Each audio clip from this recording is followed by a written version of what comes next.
Hey, y'all, how's it going today? Oh my god, my hair looks fucking crazy. I'm gonna have to cut that out of YouTube or I'll get demonetized. Speaking of which, I gotta set up my monetization on YouTube real quick. How are y'all doing today? Y'all having a fantastic day. I'm having a very tiring day, and I'll explain why in a sec. So it's gonna take me a couple of seconds to set this up on YouTube. So while I'm doing that, I guess I'll just get into it.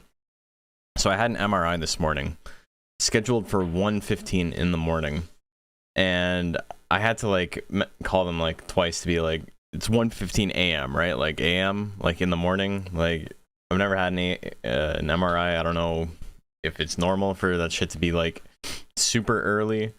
And they're like, yeah, that's right. And so, okay, fine.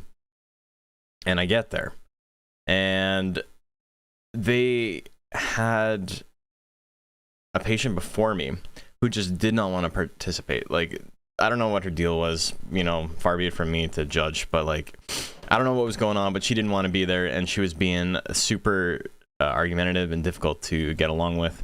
And because of that, my whole thing got delayed over and over again, and I didn't end up getting out of there until like 4 in the morning. And then I got to sleep for 3 hours, and then I had to go boxing. And so I am spent today. That's the easiest way to say that. I basically got back home and I slept till like 5 p.m. And, you know, I got up, ate some dinner, did some dishes, and then now we're doing this. So, very tired. I'm glad the game is working. It wasn't working when I was trying it earlier today. And there's a little part of me that was like, oh, thank Christ, because I don't know if I can get this shit done in time with how late we're starting. And I still don't know if we can, because we got 50 freaking entrants, but we're going to do our best. Let's take a look. That's middleweight. It's hiding on me. There you go, heavyweight. My favorite color for this theme thing that I'm doing. But yeah, 3,500 total stat cap. This is what we play in the West most often. MRI is that new Monster Rancher game? Monster Rancher. What would the I be? Monster Rancher 1 remake? Mortal Kombat style? Yep, 3,500 total stat cap. You can have your stats at whatever you want. Go all the way up to 999. Nobody cares. You're allowed. You can do it. It's fine. Don't worry about it. Stats at 100 or below don't count towards the cap, because low rank stats in this game is super difficult. And this gives players a way to play the game without wanting to pull their hair out. So, you know, it's something. It's nice. It's a nice rule set. Monster Rancher Infinite? Hell yeah. Investigations? God damn, that'd be wild. But yeah, we're going to get right into it, because it is about an hour later than we normally start. I don't know if we can get it all done tonight, but we are going to grind through. I'm probably not going to take any breaks. I apologize if there's like random Twitch mid-roll ads, but you know, if you don't want to see the ads, you can always subscribe. I don't know who said that. What's up? Don't worry about it. But yeah, exclamation mark bracket if you want to see the bracket. Bracket has been updated. Seating is random, and we're gonna get right into it. Okani versus Charybdis up first. These are both pretty good monsters. We've seen both of them a billion times. Monster Rancher Irrigations, add farming mechanics to the ranching. Oh boy. I would like that. Monster Rancher Interactive. Take it easy, I'm trying. Tomorrow, I have another doctor's appointment, just so you guys aren't stressed or anything. I don't have anything wrong. It's just I got a family doctor for the first time in 15 years, 16 years, and, you know, I talked to her about my migraines and this and that, and so she got a whole bunch of neurologist appointments set up, an MRI and a CAT scan, and a bunch of stuff, so, you know, it's all good things. It's all preventative. It's not because there's anything wrong. Hey, Psycho Smurf. Looking forward to the Power Rancher announcement. Yes, so in my Discord, I made an announcement of an announcement of an announcement, and everyone's like, oh boy. Comrade Bob, 7 months. It's almost 7 months. Hope you're having a fantastic day, Bobby. Dude, I hate that. I got to eliminate that. I think we're going to see a lot of top tiers today. which will be, you know, pretty exciting. Because, oh, it's Stark Spawn, right? Yeah. Can't possibly be this one. It's Stark Spawn, yeah. Because the problem is that this is the very last, I guess not a problem, but this is the last week of the DXBL Season 3. Next week we start the post-season, which will probably just be 2 days, back-to-back. And, yeah, so I think everybody's vying for points right now. Oh, we see the Hidden Sting miss. Water gun, big damage. We're going to get right into it. Go Gothfish Lady, hell yeah. But yeah, I made an announcement of an announcement, and everyone's like, I said, my wording was specifically, this is something I've wanted to do for a long time, and people are like, Monster Rancher 3 remake? Yes, of course, I'm making Monster Rancher 3. That fucking nail on the head, look at that. We always joke about how people in the community are illiterate, but like, that shit cracked me up. There goes Bacon chewing on that toy, exactly. Hanging out. He's having a good time. Squeak him if you got him, boys. Charybdis wins game 1. I still think it's an official tabletop game. That would be cool. It would be cool. Claw Assault, big damage. Kane gonna take game 2. We're going to game 3. You need to ensure I stay ahead of Bob. This man's getting insurance. That's not what that word means. It's the wrong word. Your actual guess is an in-person PvP event? That would be pretty cool too. So would a Monster Rancher 3 remake, but just so you guys know, that one's not in the cards. Monster Rancher Insurance? Hell yeah. Oh, Kane doesn't actually have to grit, gets the claw pin. She wins that one 2-1. Matt Bourne and Darude up next. Matt Bourne, last week's champ, or last month's champ, I should say. Off by 4, yeah. Damage rules, man. Not in the battle cards. Brother, nothing's in the battle cards.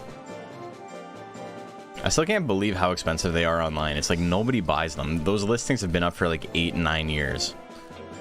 I really should just message them and be like, hey, this is stupid, but I will buy them if you want to just part with everything for a cheaper price. Okay, Matt Bourne, classic 4-stat. Darude, a little bit more life. A little bit less power. I say 4-stat like it matters with Matt Bourne. He's just going to go for the diving press. Oh, he went for it. Look at that. It didn't work out, but he did go for it. That's it. Darude takes game 1. Maybe the seller died. Oh shit, it's a ghost eBay account. I guess it's possible then. Oh, dash slash. Dash slash hitting that much is very funny for a very specific reason. And most of you won't ever know why, and that's okay. Matt Bourne landing the diving press.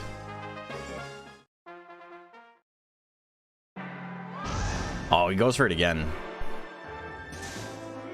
He's been swinging a lot of basics too. The slash combo, damn, dude. He's got grit, and he's still in it. It's a deadite thing? Not quite. Darude. Doo-doo-doo-doo-doo. Got that sandstorm going. Tongue slapping and a nice forehead up next. So Matt Bourne won last week, or last month, and now he's in losers round 1. That's Monster Rancher. Just depends who your matchups are. Sometimes stuff has to roll in your favor, sometimes it doesn't. You know, c'est la vie. Game we play. Power World server thing? Oh, so I would like to get some numbers on that, because I've been playing on a friend's server and I enjoy the game, but I'm not like super like, I not have friends who are playing like hundreds and hundreds of hours. I think I've got to a point where I'm okay. I didn't beat the game, but I'm not super interested in like ultra tryharding it. And I think the thing that could make it a little bit different is if we did have a server. I think that would be a little bit more fun. Hey, let you, could we use that? Yeah, if you wanted. Honestly, like, I don't mind running it, but I've never run a server for a game. The closest thing I've done is like LAN shit 20 years ago. which isn't really the same thing. Very different type of connectivity. So I don't actually have any expertise in it. It'd be a big learning curve for me. I'd probably just need people to help me anyway. The tongue slap misses. Nice forehead. Did not have a great game one. But, you know. Got 30 guts, 30 seconds. Cold Fog not going to do enough. Ice Sword really not the play. Well, she won't get out of slot 1. I'm so sorry, Bob.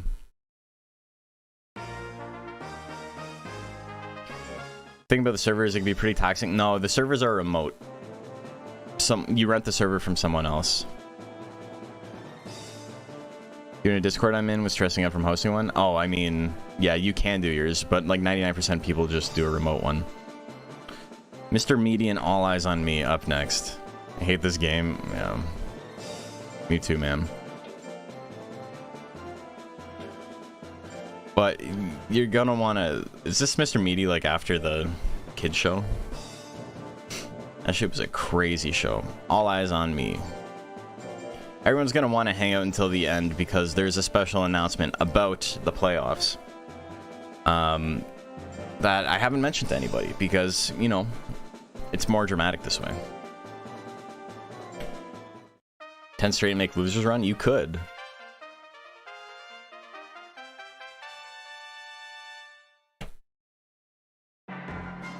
But you're sleepy? Well, you can always watch the VOD. Learned yesterday that Nanoland and Mr. Meaty were made by the same dude, yeah.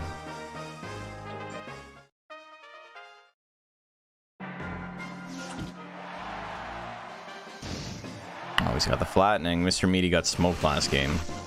Goes for the big chew. The big Charleston chew. All Eyes on Me. Gonna take that one 2-0. We gotta swing through this.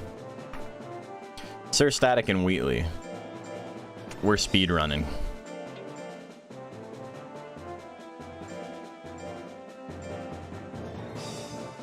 I'm more of a wheat tuss man myself, but you know, whatever. I'm not gonna do Teenage Dirtbag. I can do a pretty good Teenage Dirtbag, but my eyes are watering. Like I'm sleepy. We're not getting into it right now. All right, classic 5'11" versus 6 foot. Here we go.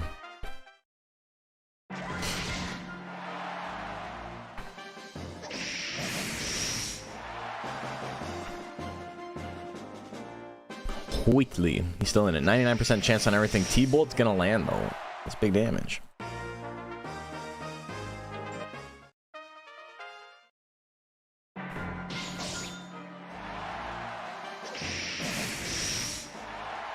Okay. T-Bolt. That's very tired. It's so funny that T-Bolt is like exceptionally strong and it's really just like a very slightly worse. So, as I was saying before I was really interrupted, Thunderbolt seems crazy until you realize that it's just like a slightly worse slash combo. And at that point, it's like, oh, okay. That's fine then.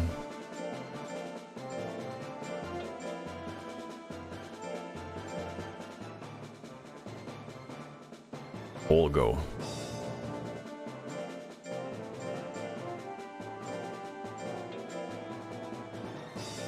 Looks cool though, yeah. I mean more so that it's like it's not as broken as it seems. Alright, well, that's quite the opener. Does have slash combo, we were just saying. 40%, that's probably the best chance he'll ever have. Hey Wolfman, how are you doing? The stab Serpio. Serpio.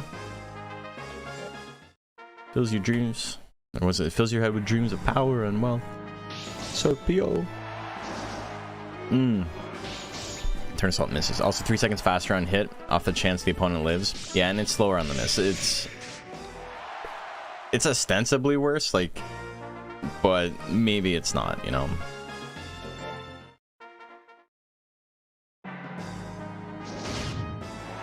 Another Turn Assault opener. What do we got? Rush slash miss. Rush slash gonna land. The thwack. Oh, the belly punch lands. He's got the grit though. He's still in it. All right. Well, You know, sometimes you try and sometimes you just go out. Serpio takes that one 2-0. Biggest thing that nerfs Thunderbolt is lightning existing? Yeah. Naga doing Naga things? He is indeed. Turn these lights a little bit. I'm a little pink for some reason. Katara and Razor Leaf.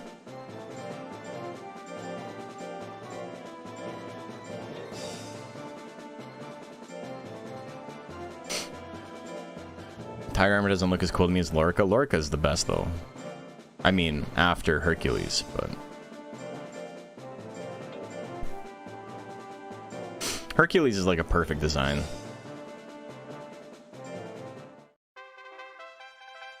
Hey, Tank Tiger, we've seen it do real well in the past. Razor Leaf did pretty well last time, too. Oh, Kung Fu Kick.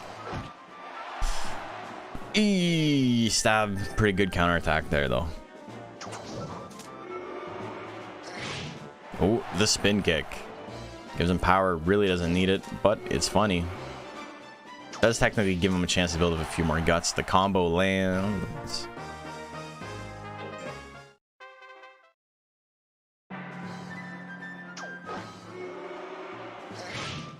Spin kick, good ass crit there. Now the power matters. Oh, the combo still misses though. Alright, straight, not gonna do enough. Not quite. Oh, the stab miss. Alright, that's probably it. We're going to game 3. Don't I mean it's bunny? I do mean that. Thank you for correcting me.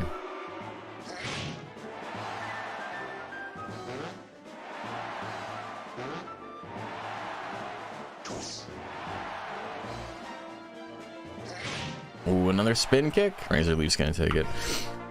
I think the funniest thing about...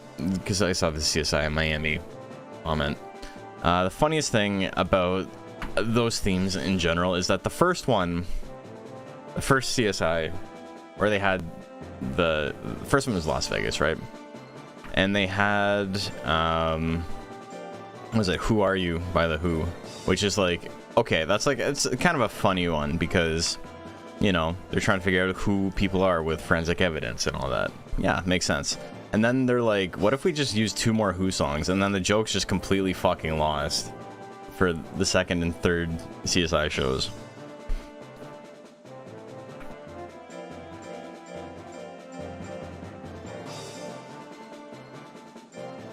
But they're like, what? It's genuinely so funny to me how like the joke from the first show is just gone. It's like a reference to a reference. You need to know that the theme song to CSI Las Vegas is Who Are You for the other two to make sense. New Orleans? Is there a New Orleans one? There's Miami and New York, right? And now there's a Toronto one. Oh wait, that's a Law and Order SVU Toronto or something like that.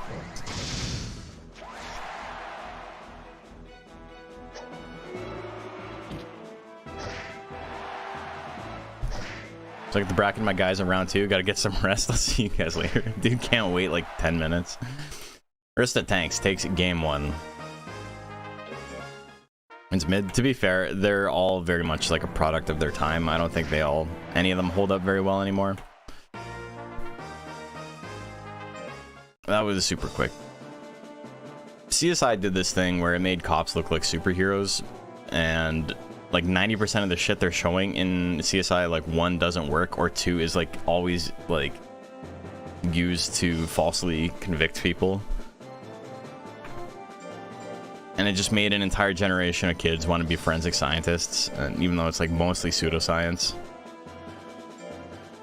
Like ballistics and shit like that is like 90% just like, it might as well be cosmology.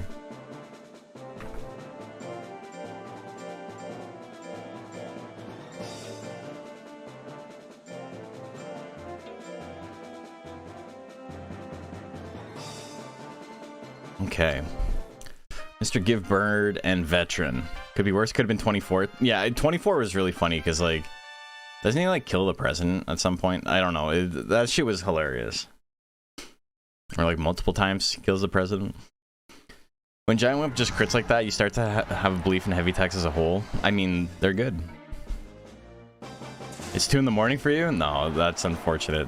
Yeah, I wouldn't wait either. Don't worry about it. The VOD will be up. Hard first match for the vet. In the show where they said they were being hacked and shows 2 people trying to stop typing on the same keyboard. I don't remember what show that is, but I think that's... was that Swordfish? I thought that was Swordfish. Yeah, Veteran's such a good name. Forensics is not what the show ended up promoting. Double slaps.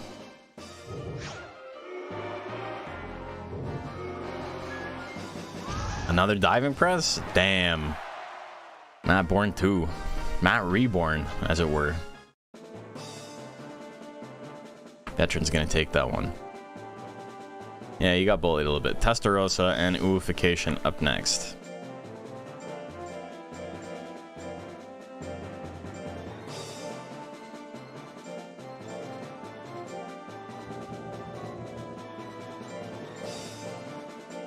Oh my god, I will never get it right. I will never get the W instead of the V. All right.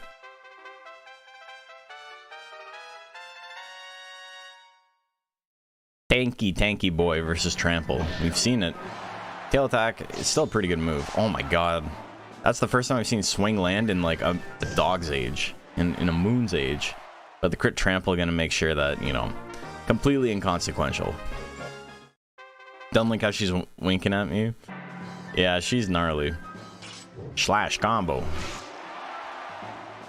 Bite probably the worst move. It can swing because, you know, it withers and doesn't do any damage.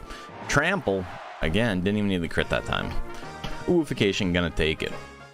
Yeah, they know that we're on a tight schedule today. Deliberation and Swagliacci.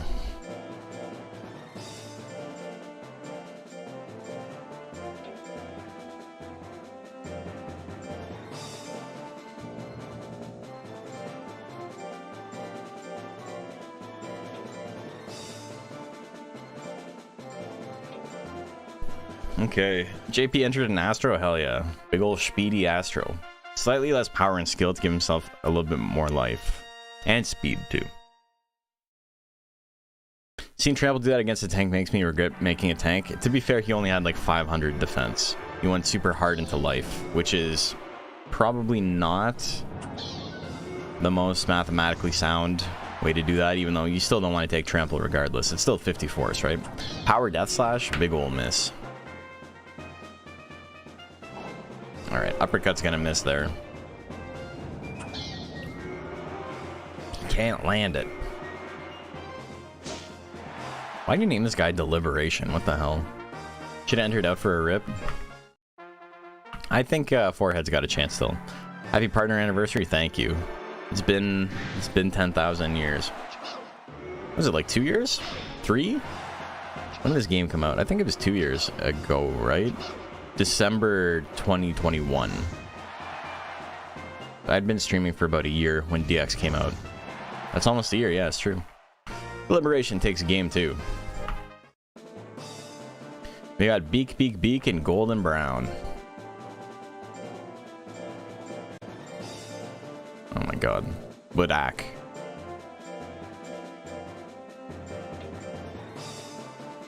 That was his word of the day. He learns the word of the day calendar. Hell yeah. There's a kind of newer episode Simpsons joke that has that. I think it's like season 11 or 12, where Carl goes, "I concur," and then he's like, "Oh, it's my word of the day calendar," and he shows it, and the word is conquer.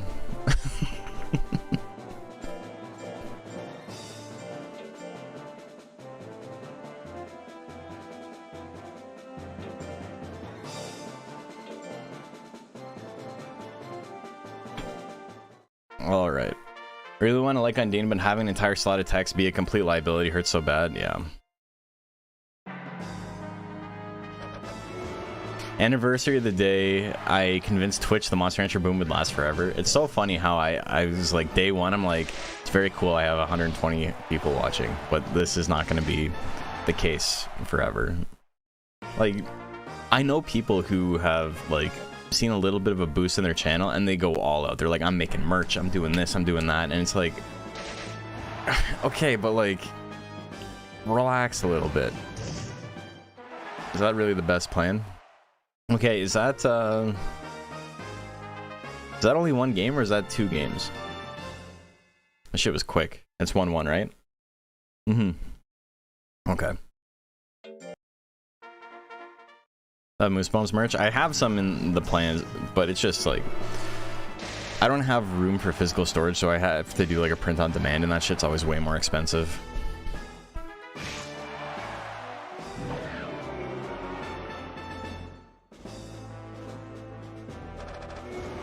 Rapid Beaks. Trample.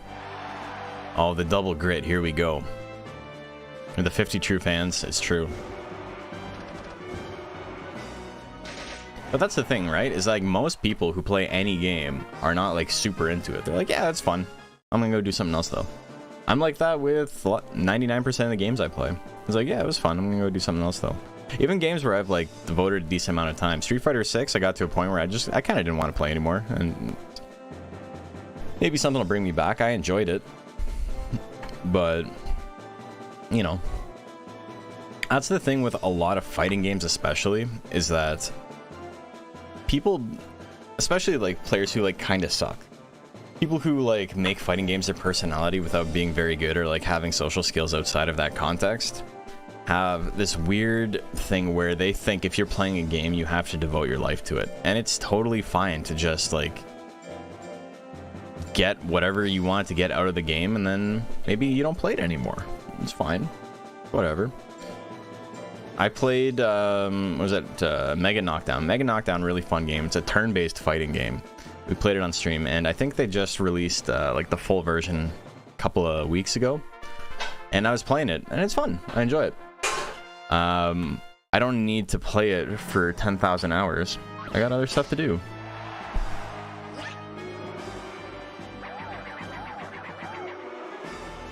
Twiddling 2 is gonna miss Stray, can do a little bit of damage there. The German fighting game, yeah. Novi's back? Yeah, Novi's been like every week. The hard straight. He's gonna take game number 1. Okay, game 2, here we go. Head assault? Ooh, big damage, but it didn't land. Neither did the regular headbutt. Alright, Miss Meter in a lot of trouble here. Down 70 guts. But it's going to spam it on gas. The hard straight, not good enough to kill. It gives him power. The leaping kick on the foolery. Oh my god. That was back and forth. He's got it. Dodged everything. The foolery. Leaping kick wouldn't have killed there. But then to hit him with a smash in retaliation is like, you tried? No, fuck you. Predator and Zing. We got Zing back.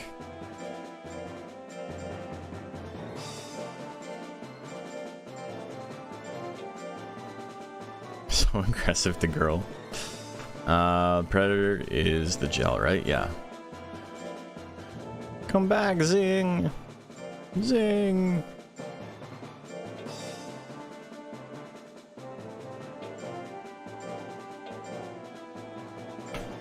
Okay. Man, I really wish I could tell you guys what the announcement is. I'm pretty excited.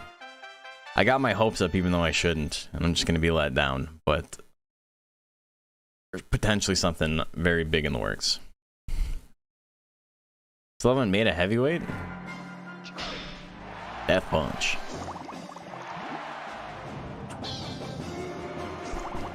Suffocation.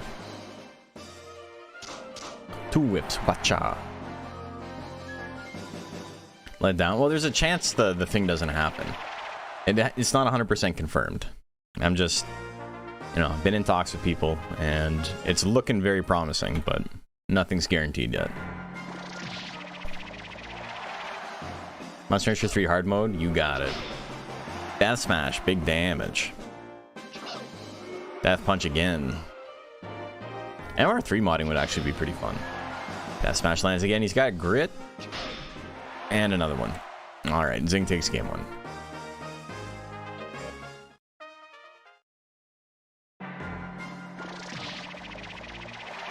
A bit of damage there.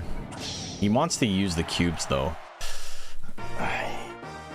Tank Joker, pretty spooky.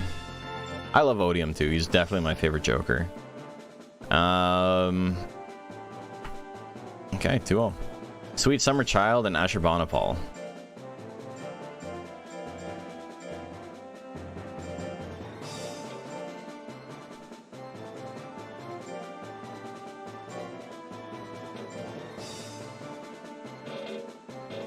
Snake time? Snake time.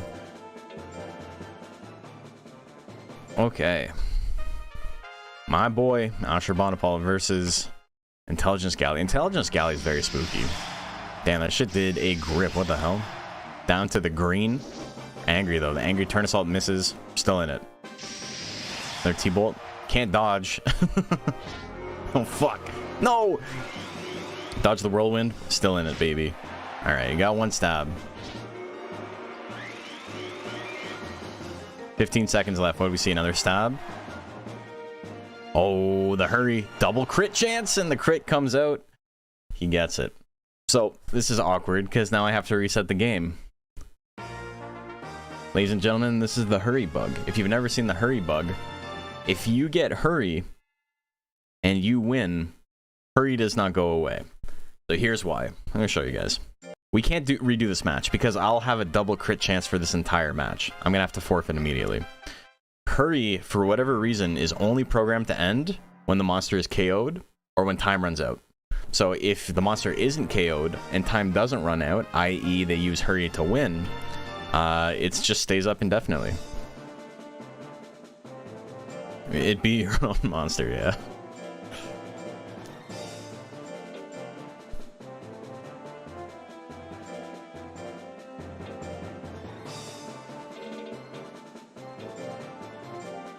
It's not a bug, it's a feature.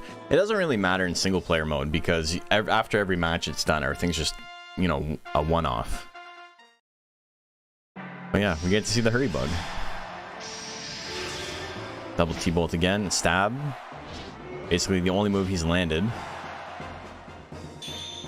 Red Wisp, gonna land, gonna do a little bit of damage, do a little bit of withering. No anger. Ashurbanipal staying steady this time. Hits the Pierce, 409 on the crit. Gonna win game number 2. Next up, we got Birdo and Pina Colada.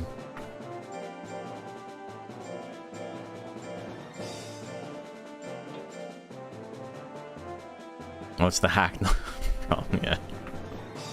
I'm just cheating.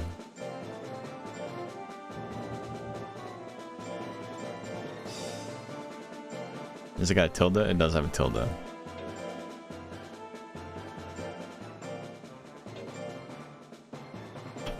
You like pina colada? Oh, I didn't really look at the stats. We'll look at it game 2. Hits him with the splash. Bam. Missed the second one. Down 30 guts. Done a little bit of damage, but...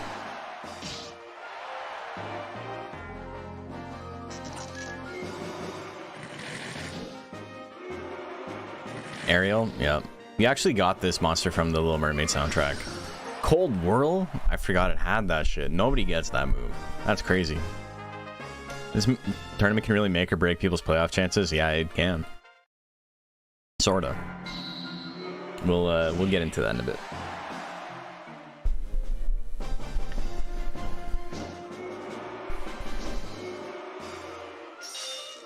The Ice Coffin. Oh yeah, this is the one that has everything. It's got Vitalization. It'd be so cool to see it try to heal up. Alright, we're going to game 3. Low life because it's got these max stats. It is a little bit of wasted life, but...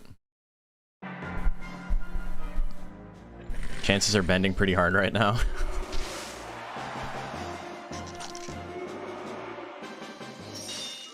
Oh, and the Ice Coffin again. The attempt. It loves using Splash. That's wild. Million Claw's gonna do a ton of damage. Do we see a Vitalization? I would love to see one. Cold Geyser? Cold Geyser's like in the running for one of the worst techs in the game. And it hit. And it could have crit. It could have done a little bit of damage. Birdo survives that one. Pina's kid. Pina's got the whole kit and caboodle. I love that shit. Where they're just like, give it everything. 2-1, pretty close. Up dog and I pull you up. Oh my god, really? We got Dragon Fight.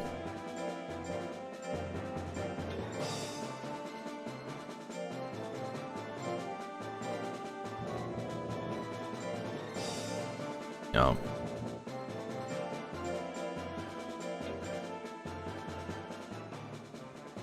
Did I spell it wrong? Yes, there's IP.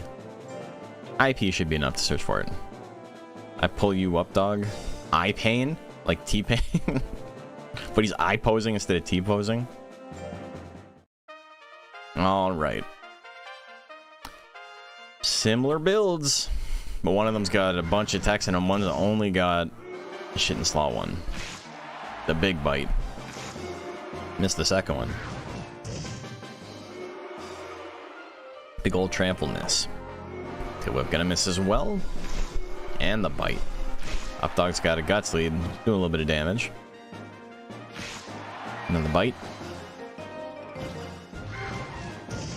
Trample miss.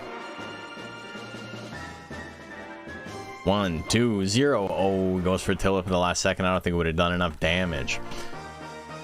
Eye pull gonna take game number 1.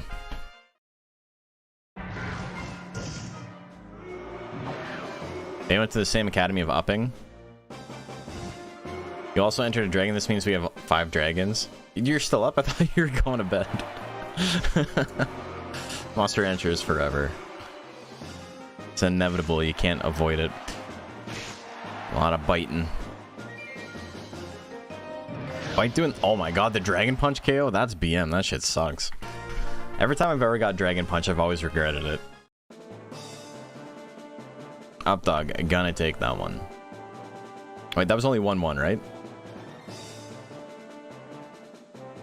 Yes, that was only 1-1.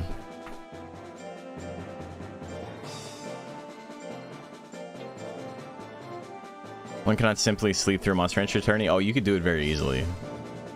I've done it sometimes while I'm commentating. I poo will make sure it's the only one. Decide to deprive sleep at least to see one round. All right, I appreciate it. I respect it. Here we go. Yeah, it was only 1-1. The trample. All right, now. Ooh. As a matter of fact, I'm doing it right now. It's true. That's that dude from The Simpsons. Which one? Oh, Ipu, yeah. That is his name. After you chew Dragon Punch out for being so sucky in my Dragon vid, it's awful, yeah. It's not a good tech.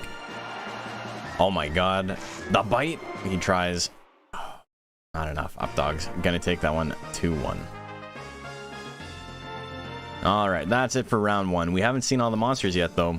Because a bunch of monsters got buys, because we have the weird 49,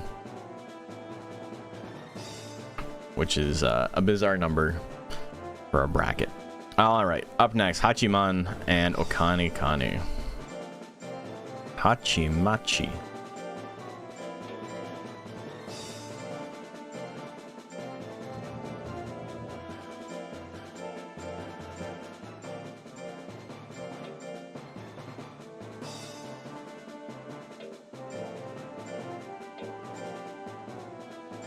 Okay, Tank Wandar, eh? Interdasting. A little bit of damage on the hidden sting, but he's got a huge guts lead. Goes for the Frantic Rush. Frantic Rush. Can't get it. Colossal, kind of a sacred combo, just very delayed into the hidden sting. He just 1-2 him. Oh, the slaps, though. Give him the slaps. We'll need uno mas, though. He's got anger. Bad time to get anger. Unless you're just going to dodge and be a super stud. 1-2 straight comes out at 81%. Grit, but there's not enough time left. Hachiman going to take game number 1. You got the sacred combo. It's true. The double.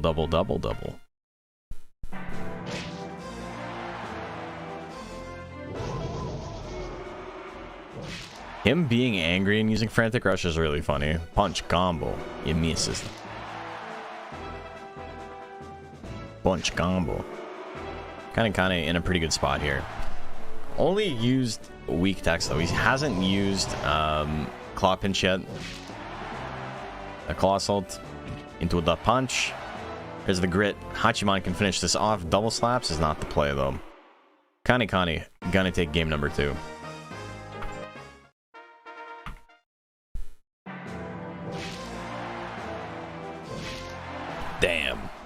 Double Claw Assault. Frantic Rush finally lands. Good ass crit. Look at that.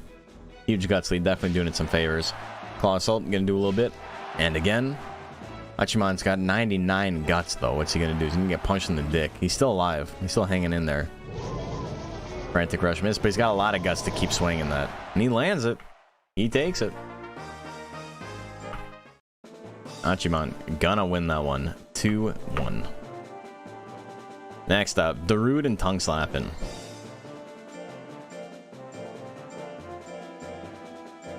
It's still crazy that Okanekane, like at the start of the DX scene, was like the most dominant monster we've seen in the entirety of like all Monster Rancher competitive play.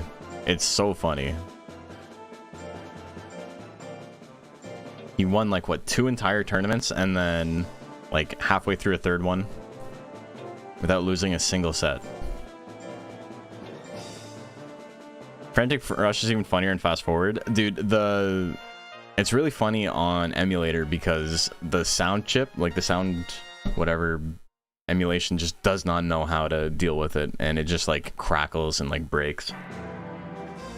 My demeanor makes me want to make a character that says something got punched in the dick. Like, you want to make a character that can get punched in the dick?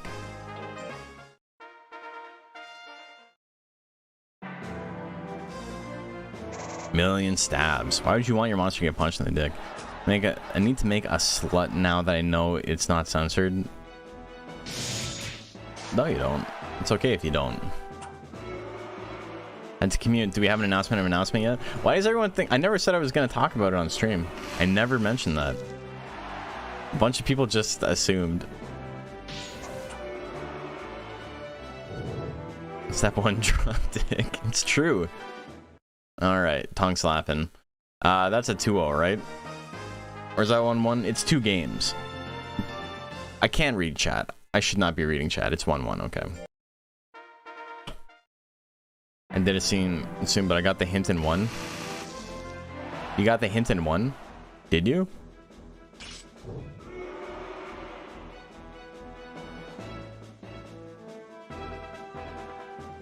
Did Freya not enter this tourney? I don't know if she did. Cut in 2. Gonna land. Ooh. A bit of damage. A little bit of damage. I said no, that means you were not. Oh. Oh, you got the hint in 1. I see what you're saying. I thought that you mentioned what you thought it was. A bunch of people mentioned what they thought it was, and I just said that'd be cool to everything because I didn't want to answer anything.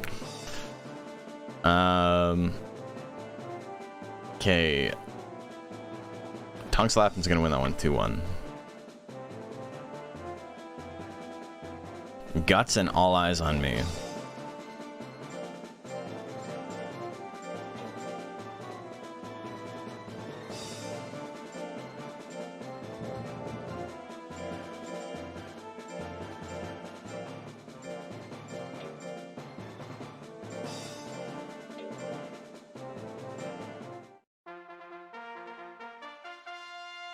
Okay. Slash combo and Deathbringer versus a tank. Damn, All Eyes on Me went for the head. He knew what he needed. Just done. New Monster Rancher match. Monster Rancher the Flamethrower. Yeah, it's true. Angry Deathbringer. Minus 83 guts. You got Fury, but what are you going to do with it, brother? Oh my god, that was wild. Tongue Slap's going to miss. That's it. 83 guts is insane, man.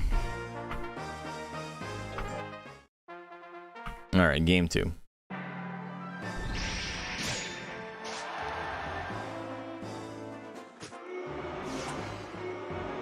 Imagine one-shotting a tank. Like, he's almost one-shotting a tank with that shit. It's got 69 force.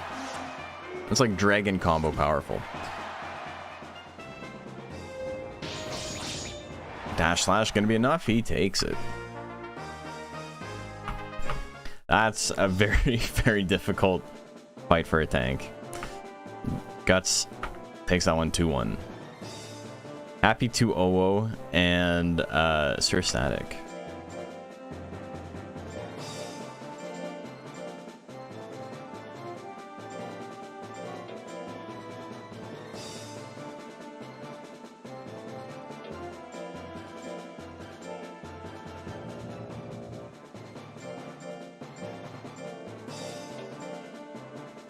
Everything is well rounded in HW. It's very hard to win with gimmicks and screwed up stat spreads. Yeah.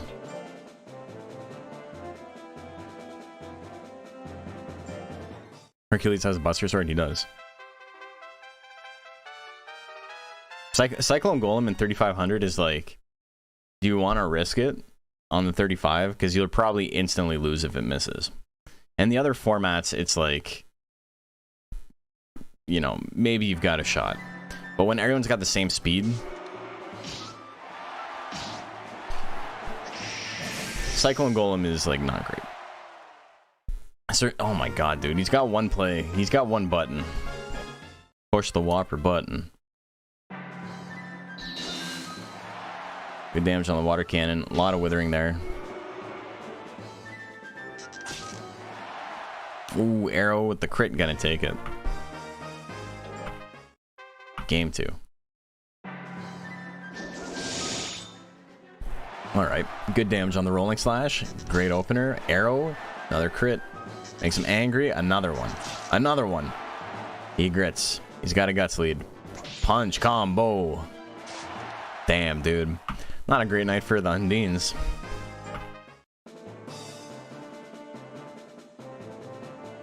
The thing is about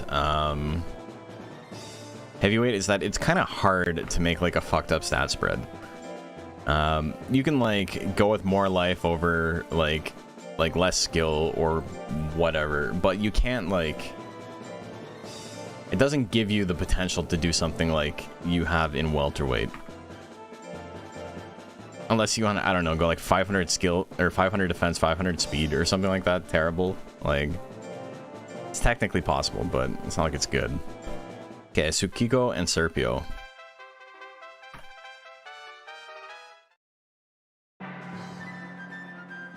Mixed attacker meta is very unique. It was very unique until there was like 9 other formats that popped up running it. Now it's like the most oversaturated format. There's like a million tournaments you can enter that have mixed attacker at like a ton of different like stat spreads or stat caps. There's lots of choices there. Tainted Cat Brothers was a fun episode. I love Kato. After like Nighton, Kato's probably my favorite monster that I haven't done a rundown on yet. I think it's properly saturated. Yeah, that's fair. It's just that that's where most of the tournaments are. Have a nice rest of the stream. So please don't make a hey, Penguin. Thank you. Appreciate it. Then we'll see what we can do about the tanks. That just means I got to take part. You get to take part in more turns. Yeah, it does. Punchy Pink and Razor Leaf.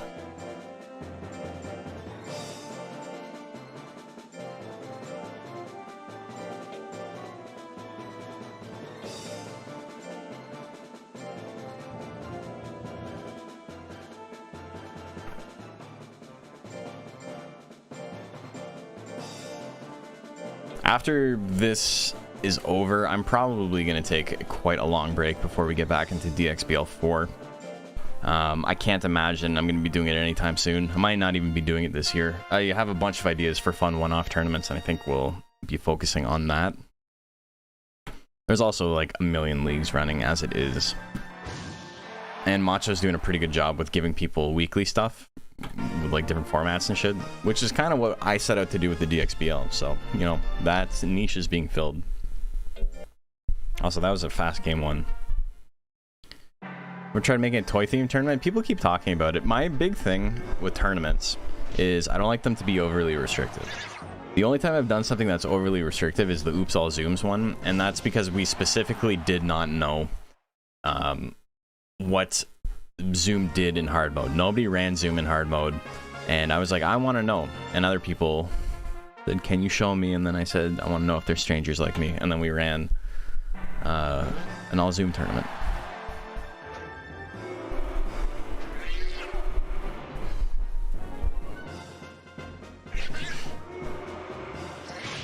A spin kick? Damn, these guys are hitting hard. Tarzan? What are you talking about?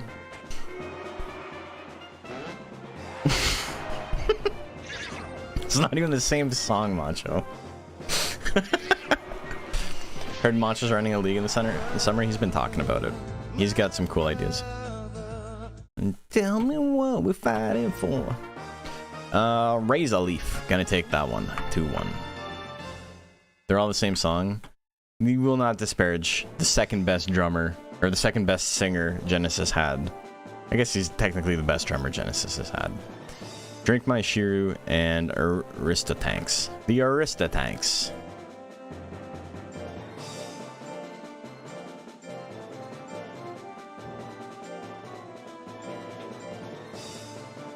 Still want to do the Isekai tourney I had planned, but I've been super mega lazy getting it set up with the personality questionnaire. There's a lot of like really fun ideas.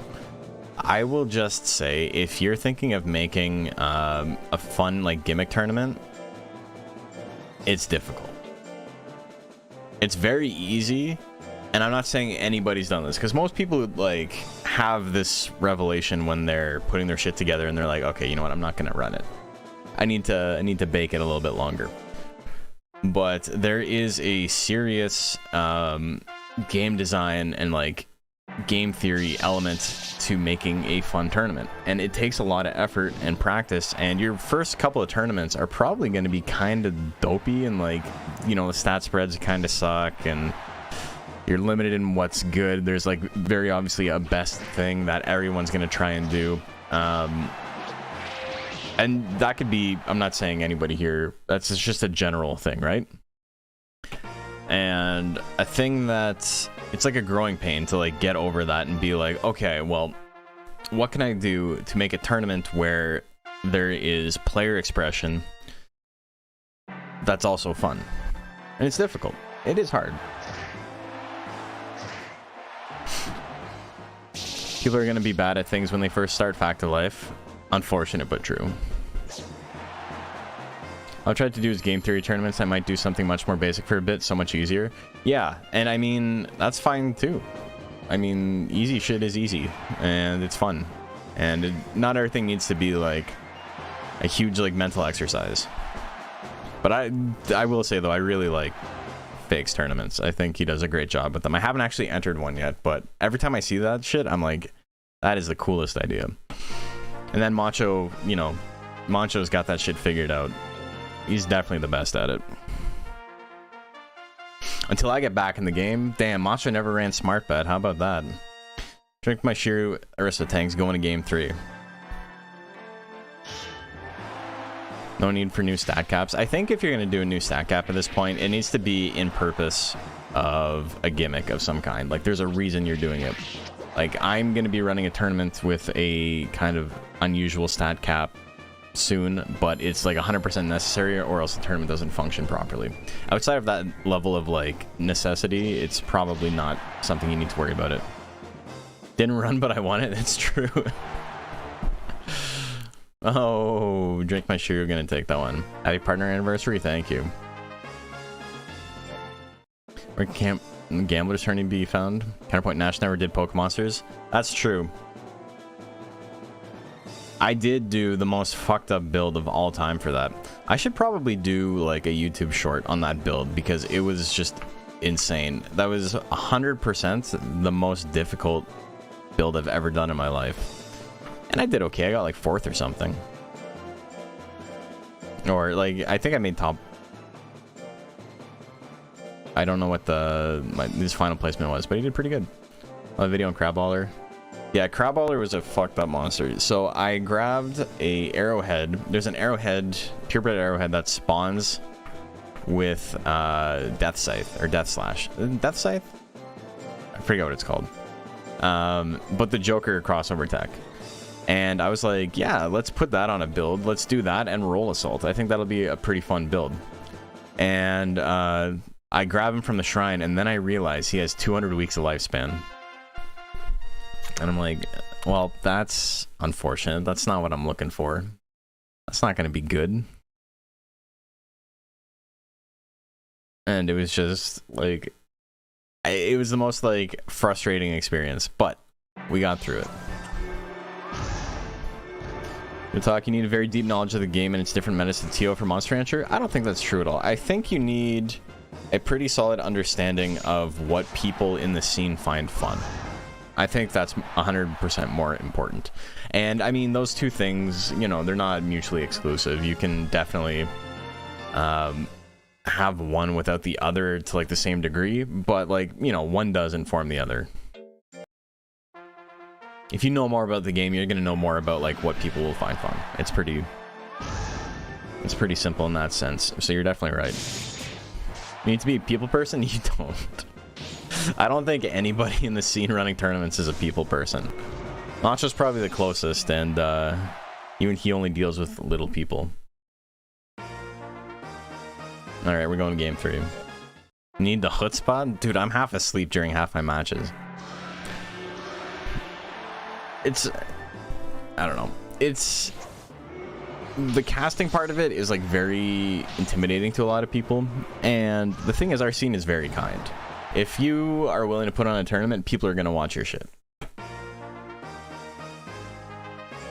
Veteran's going to take that one 2-1. JP back on the mic. Boy. Spot trick and oofication. People are just happy to have content, yeah. It's funny, I was mentioning this, and you know, this is a thing that like I definitely do worry about more than I should, and I try to go out of my way not to care so much about it. But like the VODs, ever since I started streaming to YouTube, the VODs, because I still upload, I have 6 DXBL VODs that I need to upload, and so I've been slowly uploading them, and they have been doing terribly on YouTube. Just like, bar none, the worst viewed videos I've ever put out. Just like awful, like not even 500 views like a week in.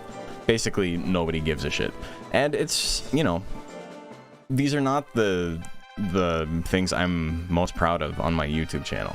It's the stuff I'm proud of on Twitch, right? I like running tournaments and doing that, but I don't really care about the VODs.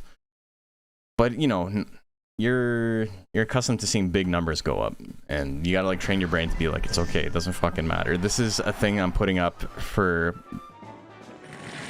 basically an archive. If people want to watch it, they can watch it. But the core scene will watch anything you put up. Oofication wins game 1. I think this is toxic. It's the bad side of FGC, but mind you, the good side is dope.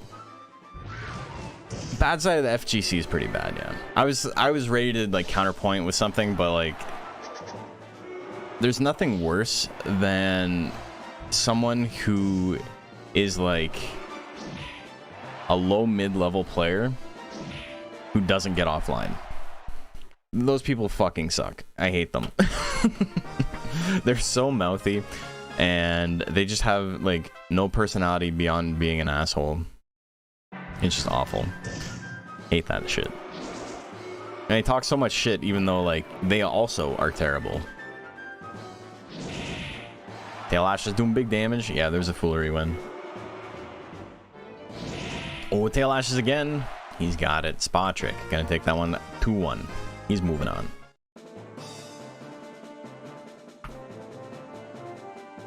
Sign a lumpy in deliberation.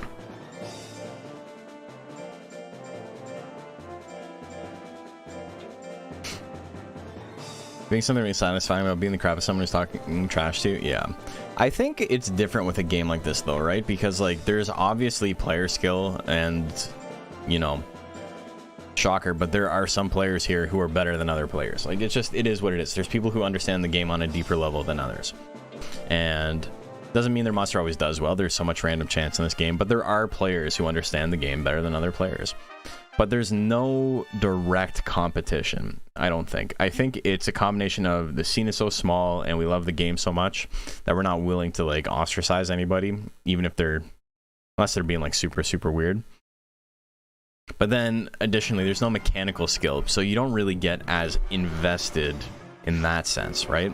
It still sucks to lose and it still feels good to win. But like with a fighting game, it's a little bit more personal, I think.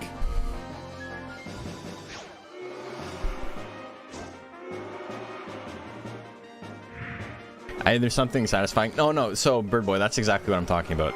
So, we don't see it in Monster Rancher because it would feel really hollow. Also, punch combo going to take that in the last second? Goddamn. But in a fighting game, it's a lot more, like, personal in that sense. So it feels good when someone's talking shit and you beat them.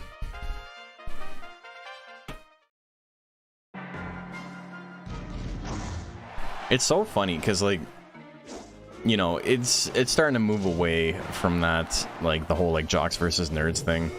But I think is so funny is people who, like, are like, oh, why are you getting mad? It's just a video game. And then you watch them. Or I'm still on Facebook for some reason. I'm on Facebook because I use Messenger, and I just pop it open when I'm working on my computer instead of using it on my phone sometimes. Is that 2-0? Did Deliberation win that?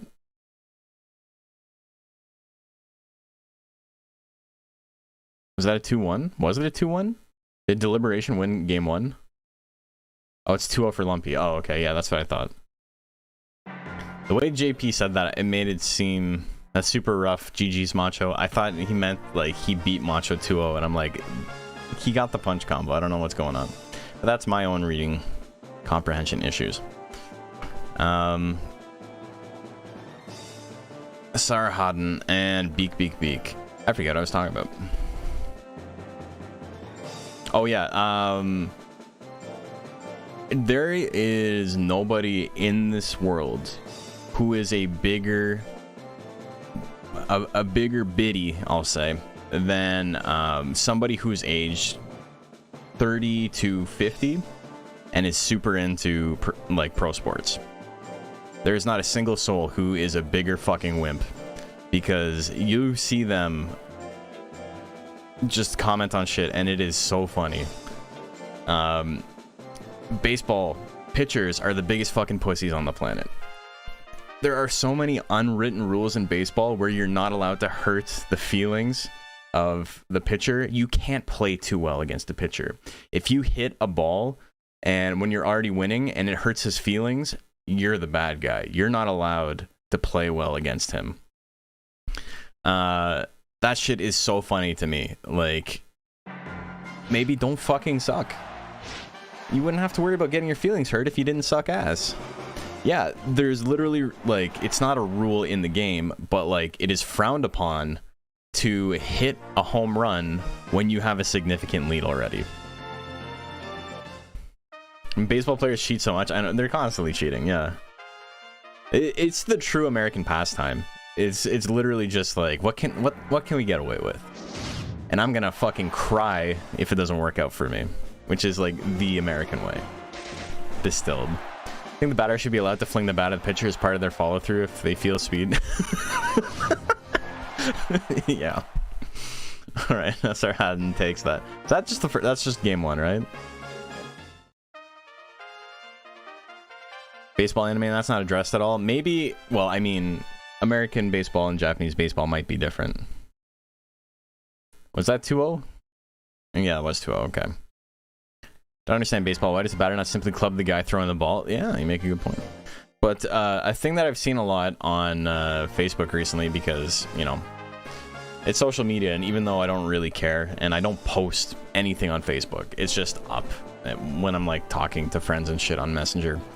And is this whole thing recently where people have gotten very good at stick handling and like breakaway shots and penalty shots in hockey, like in the NHL, and that's just the natural progression of the sport. You get to a point where it's not good enough anymore to just be normal. You need to come up with new stuff and innovate new types of shots and like new tricks and things like that to confuse your opponent, to confuse the goalie, and like that's just how shit works, right? And so I'm watching clips of this guy, like he's doing like all this shit where he's like spinning the puck around on his stick and like it's all in the air, and then he snaps it in, and it's super impressive. It looks crazy, and all the comments are like, if you did that to me, I'd beat your ass. It's like, why? Because you're a huge fucking pussy who can't admit that he's not as good as his opponent. Like, you're gonna cry about it? You're gonna fucking fight somebody because you suck? Like, that's pretty funny, dude. Personally, I would just be mad about it and be like, oh. And then have a little bit of introspection and be like, okay, I got beat. But you're different. You're gonna throw hands because you suck. That's a whole other level of insecurity. Oh, you Y-Iota. I'll give him the Yosemite Sam.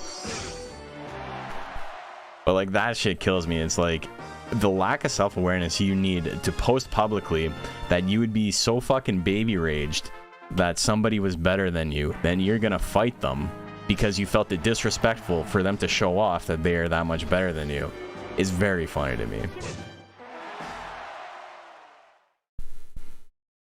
All right. Anyway, that was a set, by the way. I always laugh when I see people like Zagreser and Nikov doing the Michigan goal. Yeah, I know. It's funny though, dude. Like, I love that shit. Like, if you can do it, why not do it, you know? Like, you're better than them. You have a skill that basically allows you. It's very high risk. If it works, you score, and if it doesn't, you look like a huge tool. So it's not like they're not risking anything with it. But if it works, it's a guaranteed goal, basically. And, you know, if you're willing to take the risk, you should get the reward for it. I don't think it's that big of a deal.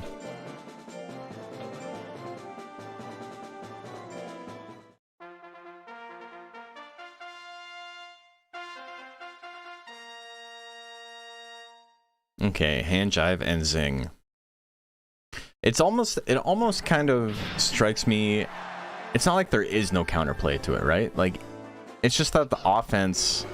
If you guys don't know what we're talking about, like the mission goal is like I said, where like you're on the power play, or not power play, but like if you're on a penalty shot or something, and it's just like ballet. You're fucking spinning the puck around. They can't see where it's at, and then like you like go around your head or your back or something, and you get it in. And the goalie's just like, I don't know what's going on. And it's just that that level of offensive skill is much higher than the level of defensive skill we have right now. And it's going to take goalies adjusting to people legitimately trying this in actual NHL games to adjust. And then just like a fighting game or any kind of competitive game, the meta will change. That's the meta right now. That's the shit that works. So you got to find a solution to that. And then, you know, go back and forth. It's an arms race like it always is. But yeah, if people are skilled enough to do it, you need to learn how to defend it. Exactly. That's why you never build a tank in hockey. You're gonna get withered. It's true.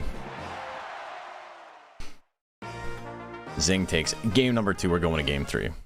But yeah, I don't know. I love it. I think it's great.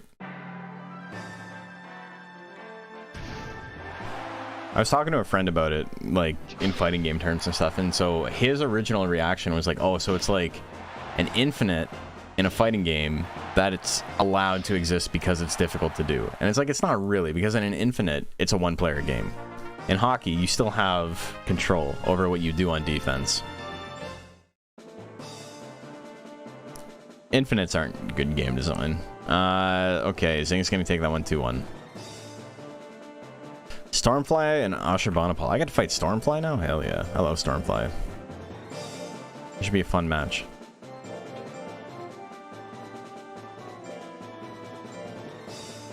Need the goalie to get anger procs? I mean, fucking people on Facebook got them.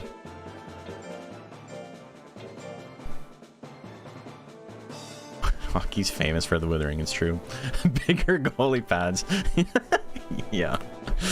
Yeah, we spent all this time making it smaller and smaller because defense was too strong, and then they're like, yeah, you know what, fuck it, bring it back, who cares? Okay. Goalie's proccing anger is just wrong hexstall. Yeah, he's the true anger tank. Oh my god, Ashurbanipal gonna take it, the single hit. That whole era of the Flyers was certainly something. Just cover the whole net, easy, it's true. You're spitting. Ooh, charge, good damage on the crit. Both got 40 guts. The bite comes out. It's enough. We're going to game 3.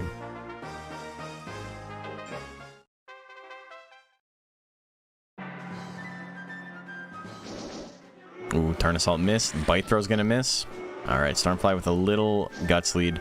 Belly punch gonna miss again. Ooh, claw comes out. A little bit of damage there. Into the tail combo. Ashurbanipal can't land anything this match. Finally lands a belly punch at 39%. Another tail combo though. Damn, when you get hit by everything, it's hard to win. Story of my life. GG, Stormfly. 2-1. Articuno V2 and Birdo. Who's the better bird? Only one of them's a bird.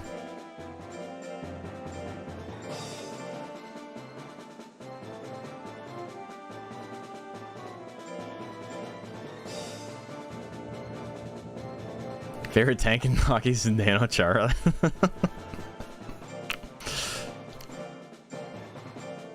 Chara is crazy, man, because like he's like what, 9 feet tall and also very good at the game. He's not just like a big body.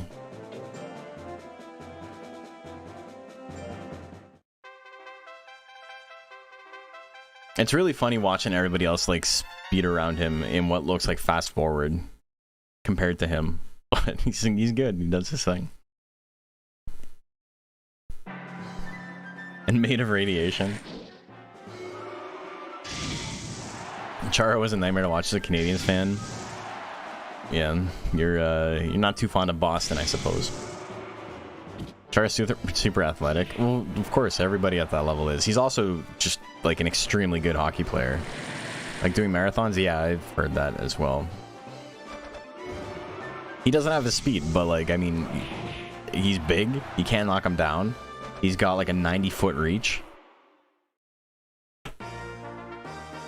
And also, you know, like he's smart. He knows how to play the game. I should do a hockey rundown series? No. I know jack all about hockey. I could just... There's so many cool sports channels on YouTube already.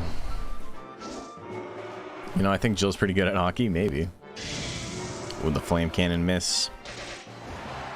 Articuno, we're gonna take game number 2. So we go to game 3.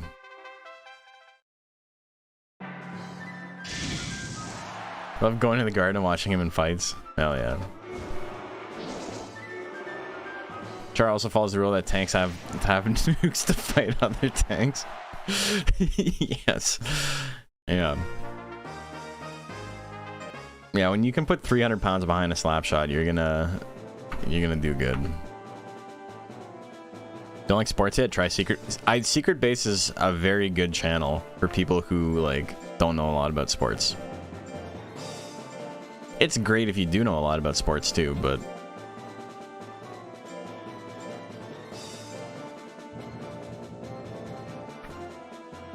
Updog. Damn, Updog has to fight 2 dragons in a row. Look at this.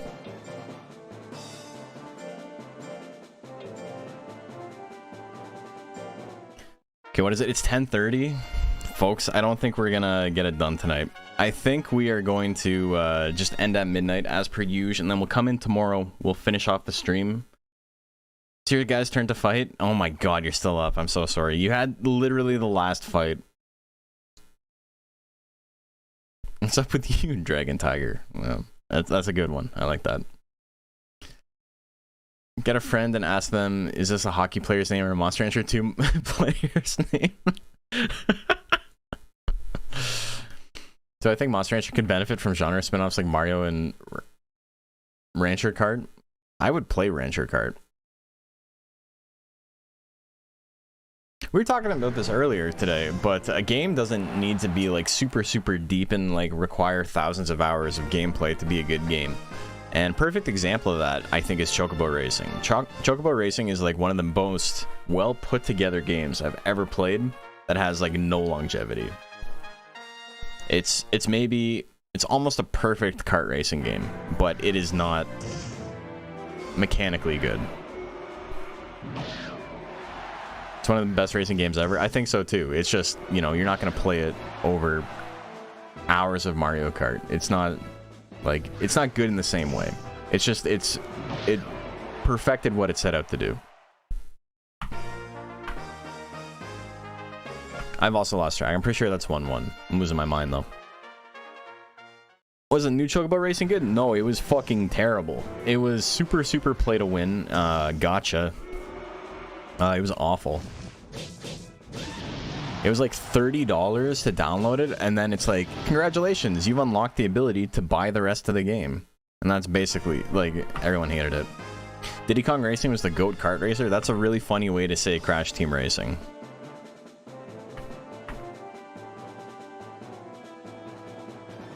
Yeah, dude, you should like. It's honestly like fascinating. I might do a video on it.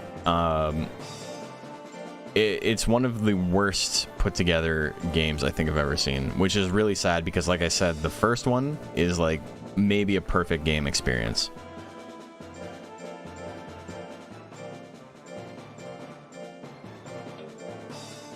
Crash Team Racing is such a good game. Crash Team Racing is like a top 5 of all time game for me. It's legitimately like, it's 100 times better than Mario Kart and Diddy Kong Racing. It's got the story mode from Diddy Kong Racing and like the what do you call it? The overworld and all that shit, except it's actually good. Sorry, not sorry, Diddy Kong Racing fans, if you want to play a kart racing game that basically, you know, actually functions as a kart racing game and also has the story mode where you drive around in your car and shit, Crash Team Racing is better. And then Mario 64 is arguably the worst of the 3. I'm gonna say it.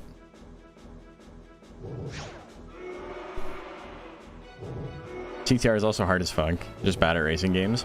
It's got a lot of like really specific tech in it. One of my favorite things about CTR is that it has like these time trials at the end, which are like not a great level like to like compare yourself on like a competitive level, but as far as like a game is concerned, the time trials are fucking crazy hard, like way harder than anything in Mario. Mario doesn't even have that kind of stuff, and Diddy Kong Racing doesn't either. It's got challenges, but not the same way.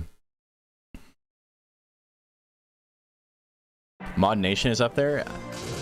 I'm pretty sure I've played Mod Nation, but I don't remember much about it. Any game where you get to make your own tracks is sick, though. Just started playing PS1. It's your first time.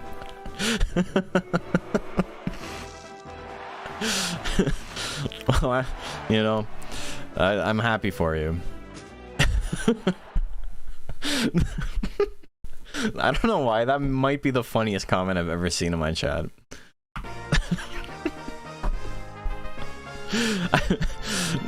Oh, that's good. All right, so Tongue Slapping's gonna win that one. He moves on to top 16. Hi, I'm new, dude. That one and Kane's whole what was it? Unsubscribe. What was the unsubscribe thing? What was it? Dude, unsubsidized? The unsubsidized bit fucking killed me too. Guts and Sir Static.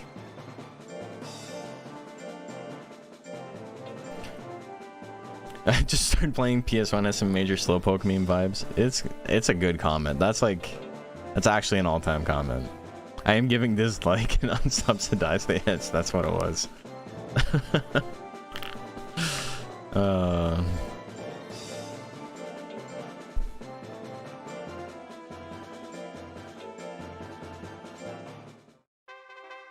Yeah, I'm not really a fan of having... Oh shit, it is a brother fight. I'm not really a fan of having to break up tournament nights into 2 nights, but we are going to have to do it tonight. Nobody's going to want to stay until 1 in the morning, and I absolutely am not going to want to stay till 1 in the morning. Oh my god, the Deathbringer. It's true, he is a tank. Rolling slash misses. Wish the Twitch character limit was high enough to paste the whole Kane comment. It's pretty good. You could probably find part of it and make it a copy pasta. Another Deathbringer just to show him. So Guts has only had to fight tanks. And despite that, and landing 2 death finals or Deathbringers, he might still lose this.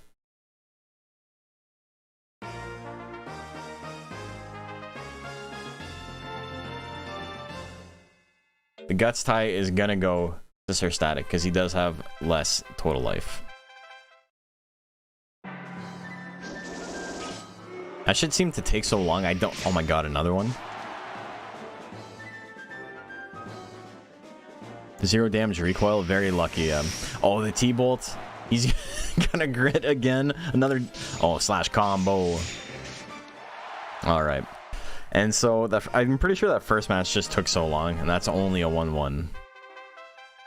Shit's great. Need to buckle down on some comp mons. Yeah, comp is a lot of fun. It is like the natural endpoint of the game. PS1 JRPs cost so much right now. Yeah. What you can do is, I'm pretty sure. Also, Sir Static as a tank beats Guts, which is kind of insane.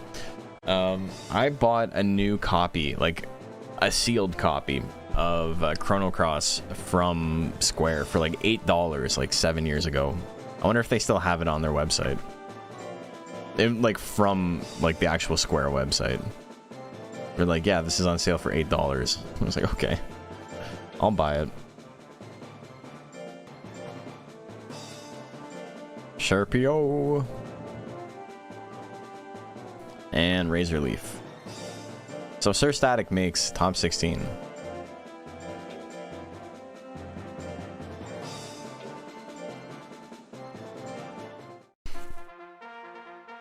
Nice to see him top 8. I mean, he's top 16, but yeah. Got Chrono Trigger from Square website too. Like the oh, like the PS1 version. I was gonna say, I'm pretty sure they don't have the Super Nintendo version. I've got like a couple of games. I don't do a lot of collecting. I got this hanging out in my desk right here. I love me some Star Tropics. I don't even have a functional NES right now, but it's my favorite NES game. Razor Leaf. Is he gonna win it? No, he gets pierced.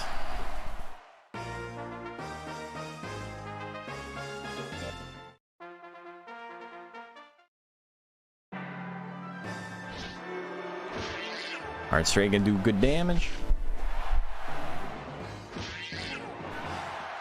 Damn, Razor Leaf takes that one quick.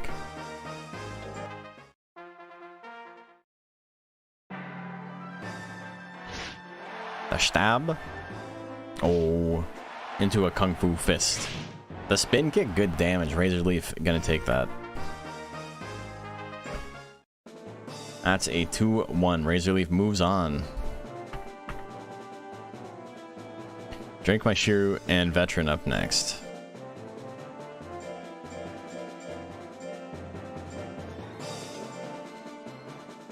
Literally playing Legend Dragoon in the background as I listen. I might be biased. Dude, I love Legend Dragoon. We talk about it on the channel all the time. If you guys have been around for long enough, I don't know if Stark, you've been around long enough. I actually did do a playthrough of it on stream.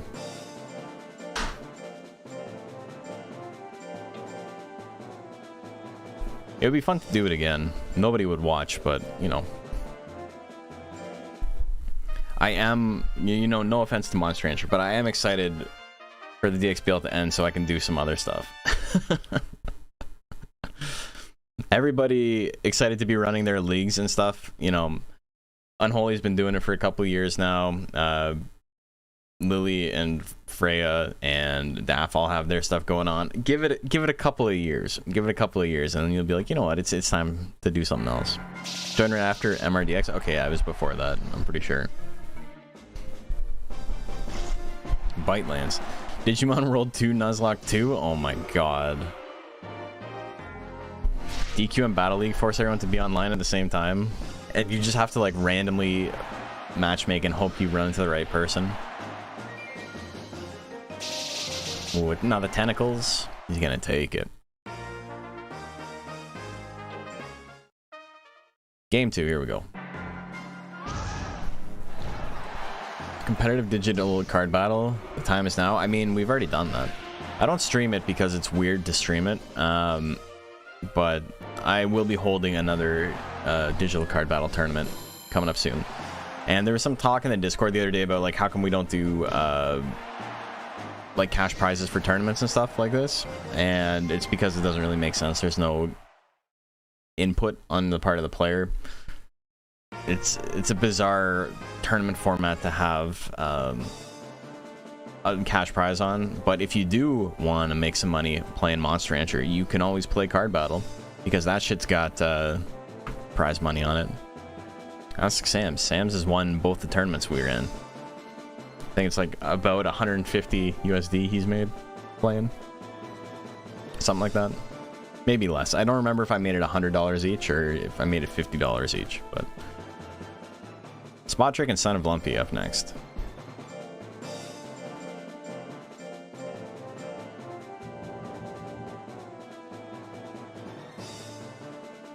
Never actually played it before. I always wanted to. Well, it's on Tabletop Sim. Is it 2? No, it's just 1.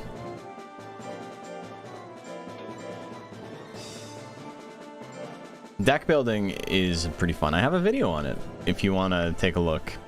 Some of it is a little bit outdated. Since I put out the video, I've done a lot of experimenting with different builds. And so like things like I talk about how Worm's best choice if you're using him in a team is basically to checkmate your opponent, because he's got a bunch of shit that can't be dodged and a bunch of shit that can't be blocked. And so if you have both of those in your deck, they have to kind of guess 50-50 on every swing. And because there's two ways to dodge an attack. You can either dodge or you can block the attack, and they have different attributes, and you know it's different for every monster. Turns out I think Worm's strongest attribute is actually just being a hyper defensive stall monster and just watching your opponent run out of cards. I actually meant Digimon Digital Card Battle on PS1. Okay, so yes, I can see, yes, a Digital Card Battle is not Monster Rancher Battle Card, but yes, Digital Card Battle. I said I wanted to do a tournament for it. I think it would be pretty fun to try PvP for it over Parsec. I wish I still had the brain cells to get good at a new TCG. Used to be pretty good. There may not be an easier game, an easier TCG to get into than Monster Rancher Battle Card.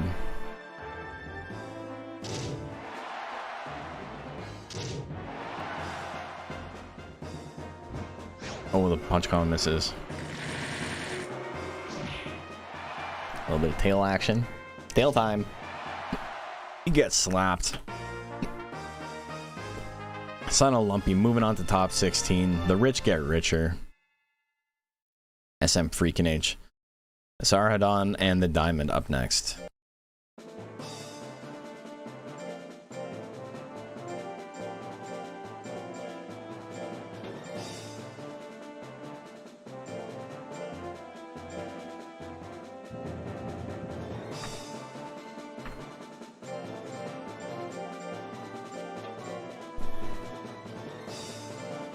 But yeah, that's a game where, you know, Monster Rancher 2, I'm obviously willing to like teach people, and I think we're at a point where the scene is strong enough that I don't need to be the guy anymore. I mean, that sounds like I'm leaving the scene forever. That's not what I mean. I'm still gonna be making videos and all that shit, and I'm still gonna be running tournaments and basically doing everything I'm doing right now. But I don't need to be the person answering questions 100% of the time anymore. Right? Because for a really long time, it was basically if me or Al or like Engine or Jack didn't answer the question in the Discord, it like didn't get answered. Goodbye. Goodbye. My final words changed the world. But now if somebody asks a question in my Discord, like 9 people will like be available to answer at any point, you know?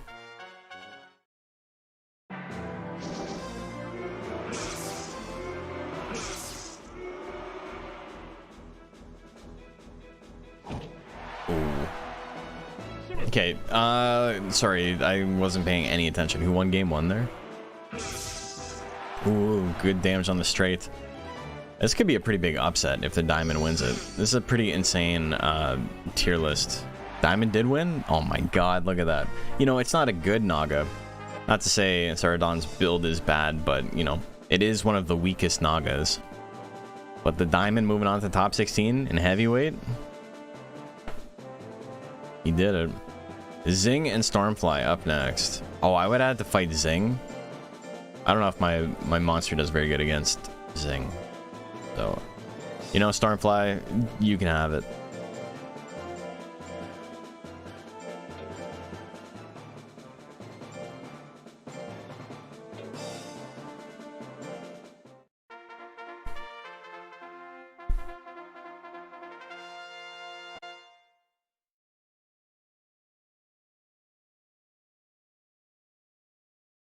Oh yeah, so if someone wants to explain to Princess, because Princess is hard of hearing, they can't hear what I'm saying, just mention to them that I'm talking about how Oh, perfect. Look at that. Pyro says it. Yeah. Amazing. Wunderbar. How the art on Digimon card game worth collecting? It's very busy. I've seen people complain that they don't like the art. I've seen some people think it looks sick. I think some of the cards look great. Modern Digimon is very, like, kind of a self-parody in how over-designed it is, though. And, you know, there's some merit to that as far as character design is considered. But it's just, you know, it's a personality, or a personal preference, I should say. Stream hiccup? No, that was me. I was moving my window. Oh, wait, did the stream actually go down? That's probably a Twitch thing, because I haven't dropped any frames. Oops, my bad. Okay, we gotta go to game 3. I sneezed and I broke the stream. I'm sorry, guys.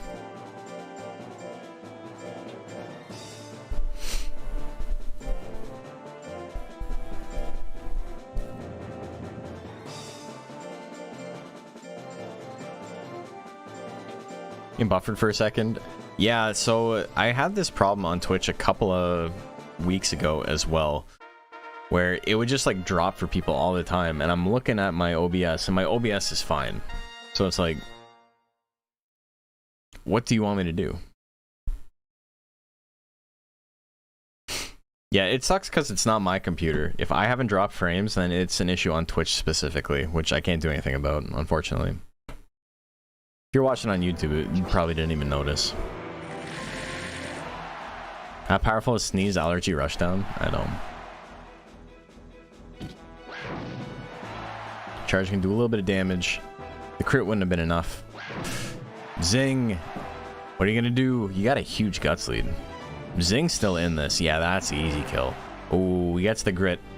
Another one? Whee! And the charge comes out. Stormfly is gonna take it on the grit comeback. Look at that.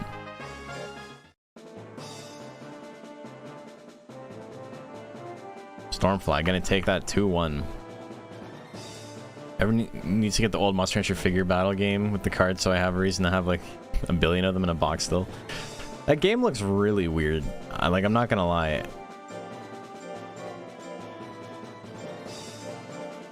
There was a whole like swath of games around the time that came out, like collectible card games, and they all had like this really interesting, like every card has an insane wall of text for every mechanic. But they didn't feel, I don't know how to describe it, but they didn't feel like regular like TCGs. They felt like when you buy a deck building game and the cards that are in there, like that's what it felt like. I don't know if that's fair or if that even makes sense, but it's like a very specific distinction in like the way card mechanics work and things like that, where it's like you're kind of expected to have everything for everything else to work. All right, this is our last play-in to winners top 16.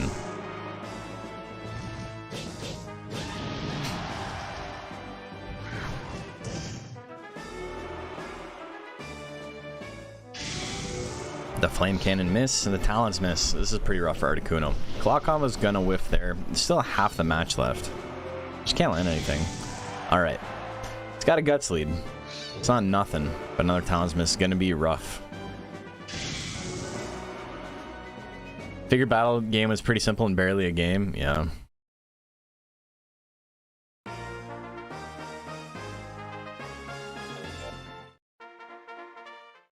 But yes, it's almost 11 o'clock. We're not going to finish tonight. We'll go for another hour and, you know, we'll finish it tomorrow. I don't like doing stuff like that, but the reason I didn't like doing stuff like that in the past is because it really, really hurts the VOD. But, you know, the VODs are not doing well anyway, so I don't really care anymore. Updog gonna take it 2-0.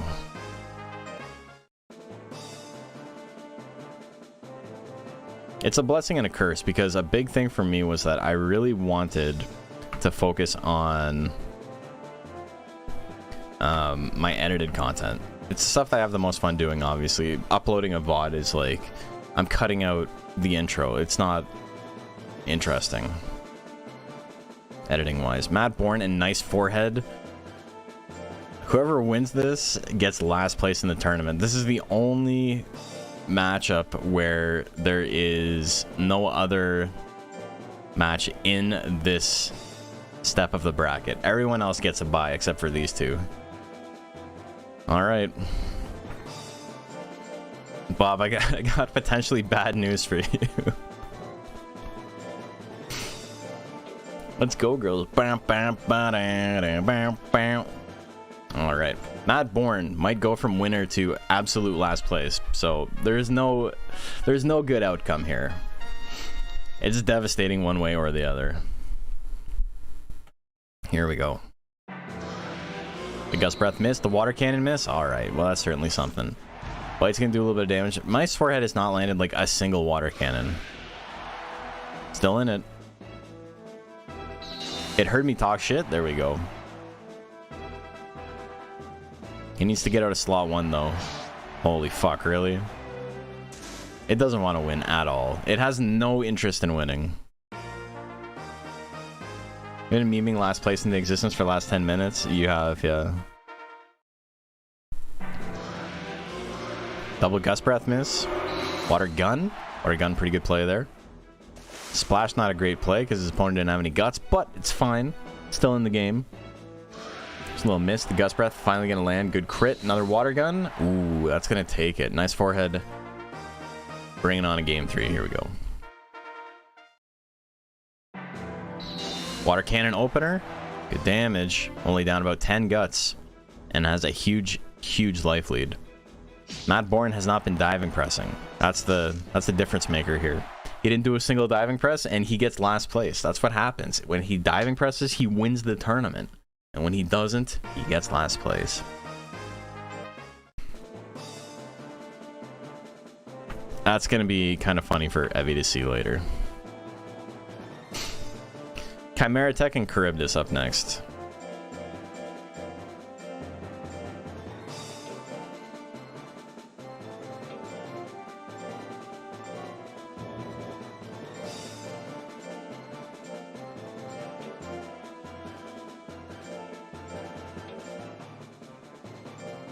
Okay. And when I was older, I learned, like, the mythology around Charybdis and Greek stuff in general. But the first time I heard the word was actually the name of a studio, like a game studio that worked on this RTS game that came out in, like, I want to say like 97, 98, called Machines. And it's a pretty interesting game. It's an RTS where you can go first person in any unit. So like if you're playing StarCraft and then you're just like, I want to be a Reaver now, and then you could just like drive around. Not great because like the whole point of an RTS is that you're commanding an army and you have to be like doing split second shit. But if you're like, I just want to drive a plane, you could do that. And all the bots had pretty cool designs.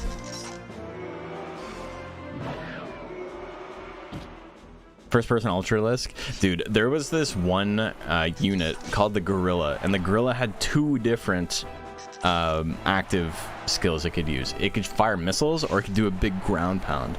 So what me and my friends would do when we would play LAN or whatever is we would just try and like tech up to the Gorilla because it was like the biggest unit in the game, and then we would just like try and find each other first person, like walking in this big mech.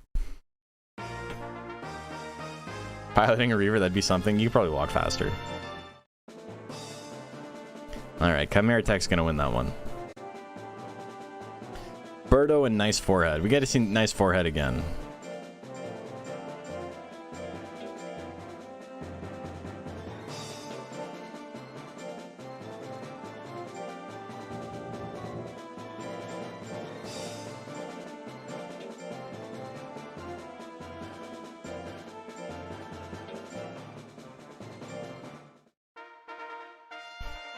Love that concept. Battalion Wars did that too. Hell yeah. There's also there's a lot of like interesting RTSs that like just died because, you know, that whole genre died outside of StarCraft. And there's another one. What was it called? Universe at War. where one of the races was like, they didn't have buildings. They had like a gigantic mech that walked around, and you would build like attachments to the big mech, and that would like spawn your units and shit. But it would constantly be moving, and like everyone else had little, you know, oh, what do you call it? They had their little scouts and shit, and like the people gathering resources. But this thing would just like walk over buildings and like absorb them, and then that's how you got your minerals and your Vespian gas or whatever.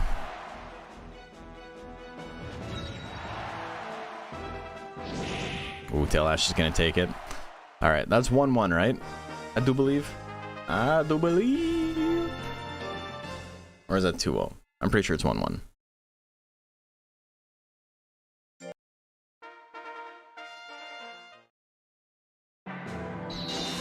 The water cannon opener? Oh my god, gives him power though. Oh baby. The Tail-Ash power ran out, I think. Hard to say. How much would that have done? 300 damage?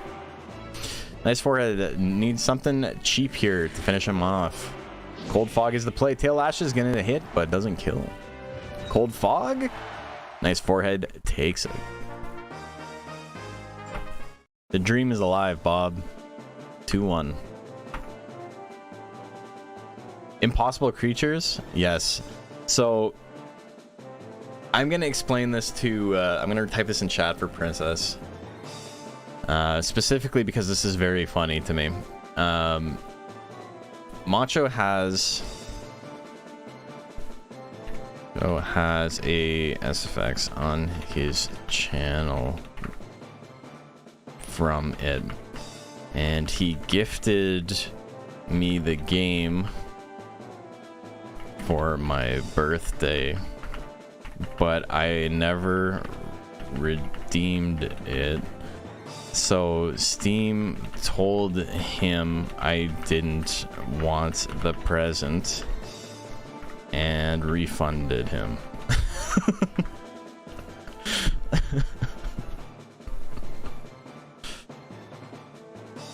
Nobody pinch me, I don't want to wake up. Caps lock. Yeah. Asher Bonapal and Mr. Media up next. He then gifted it to me a second time, and I got the thing, so it's okay.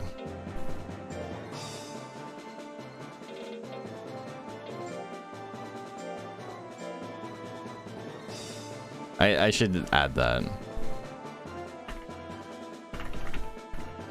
Time, and I accepted it that time. Oh man.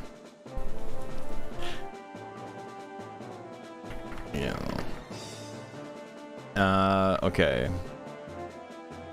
Mr. Meaty.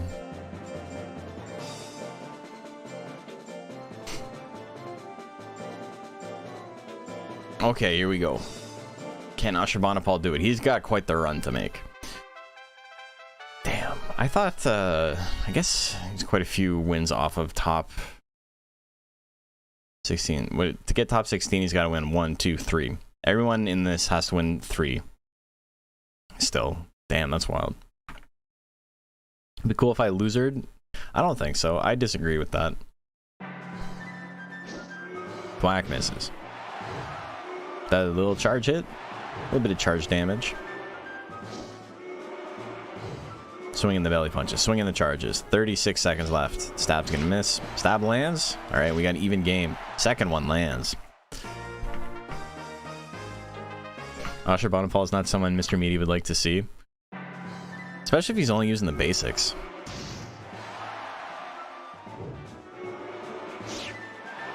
Belly punch. That's a basic attack. That shit did so much damage. This is the third one. And the stab? That was just basics of the game, plus stabs. I think it's 4 wins to make top 16. It's 4 wins for you. It's 3 wins for everyone else. Or do you mean in general? Because it works different in losers than it works in winners. In losers, you need to win 1.5 times as many matches to get the same rank as someone who's in winners if you go out in round 1. Hand Jive and Wheatley up next.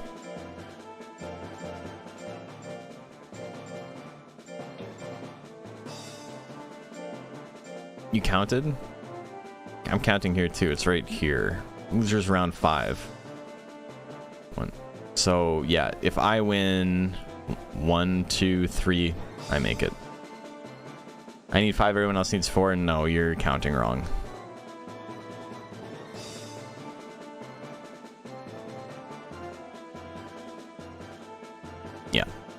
Yeah, you're counting wrong. I'm sorry. Matches, losers round 5 is the beginning of top 16.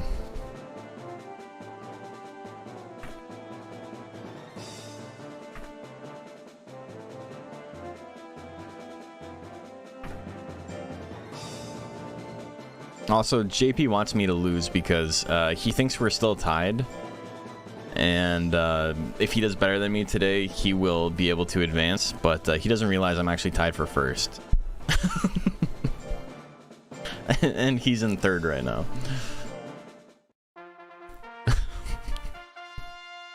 He just needs me and Krauto to do badly.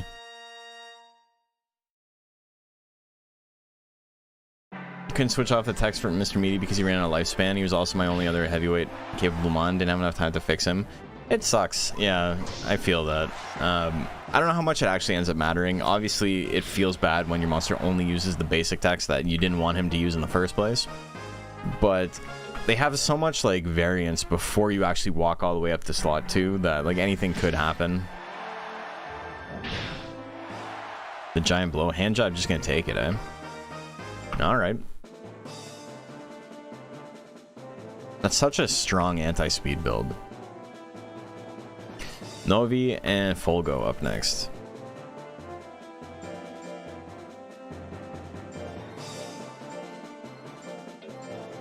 You only need 50 points. You can make it happen.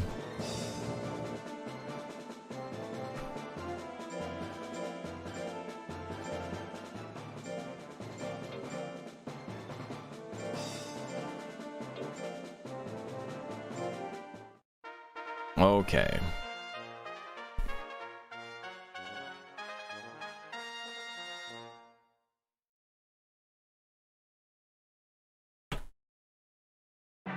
Hair gang?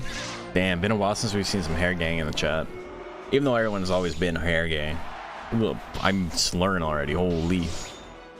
I cannot stress enough how tired I am. Even though I slept for most of the day.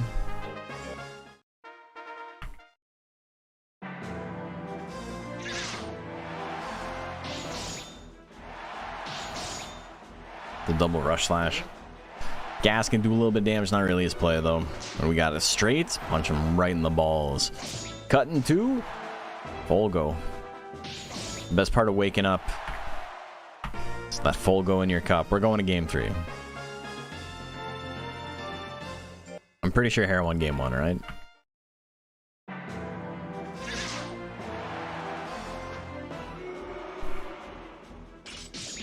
Since it goes so long, you won't be tired anymore? Alright, well, Folgo definitely won it after that.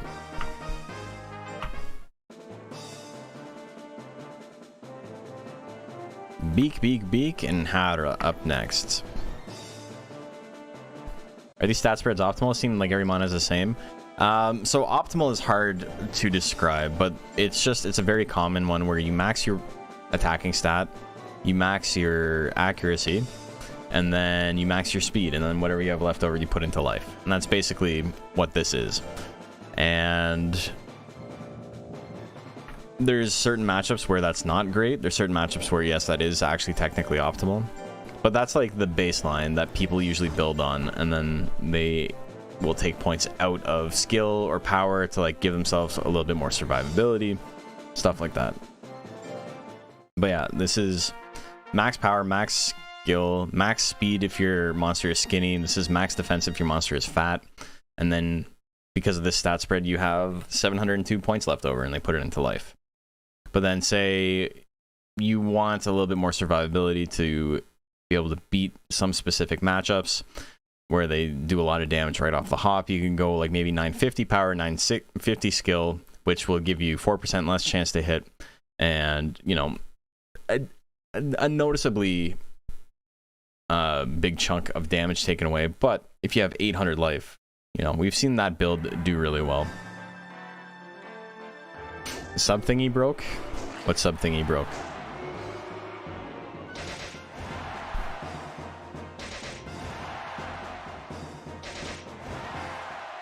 Damn, also beak, beak, beak, beak, beak, beak, beak, beak, beak. It's his name. He knows it. Oh, stab gonna do big damage.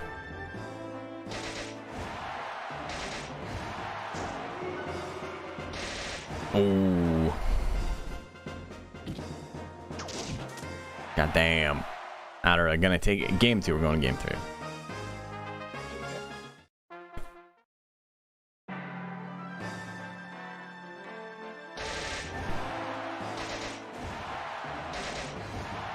Okay, so that's 12 beaks so far. Got power. Will it matter? Combination's gonna miss. This heavyweight meta has a stat line that's the closest to optimized. There's minor tweaks you can make, yeah. There's always gonna be something that's the best. But that's also why people like this format, because it's a little bit more stable than a lot of the other stuff. Heavyweight's a pretty good format to play if you want to like actually measure skill. You can still go 0-2, like shit still happens, but it's not as much of just like, oh, I rolled into a monster I can't possibly beat despite making a good build. And that shit happens in the other formats quite a lot. This is the format where movesets do all the talking. Yeah, exactly.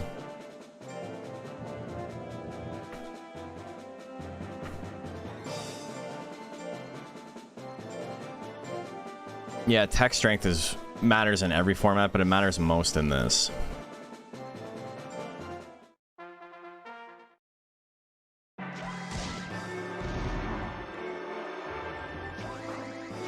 Punch gonna miss. That punch gonna miss. Missing all the punches. Another punch miss. Another punch miss. Mamma mia.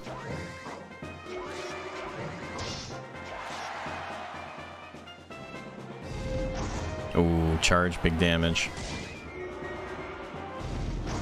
Another one. He gets it.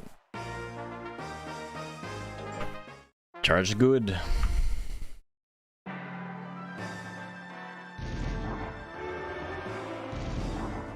We go 0-2 in a heavyweight tournament. It's usually down to monster dumb AI, which is a different kind of annoying, but it's not as bad as an unlucky bracket. Yeah, it's not like, oh, I rolled into 2 cyclone golems that I can't dodge. Oh well. All right, game 3. Here we go. A fist missile missed. Sledge fall. That's some big damage. The punch lands, puts him to half. Another one will do it. He misses. The kick miss. The big old punch. He grits. He's still in it. Dodges that one. 60 guts. He can make something happen here. Another sledge fall. The charge gonna finish him off. Deliberation. Moving up. 2-1. Okay, Ooification and Mr. Givebird up next.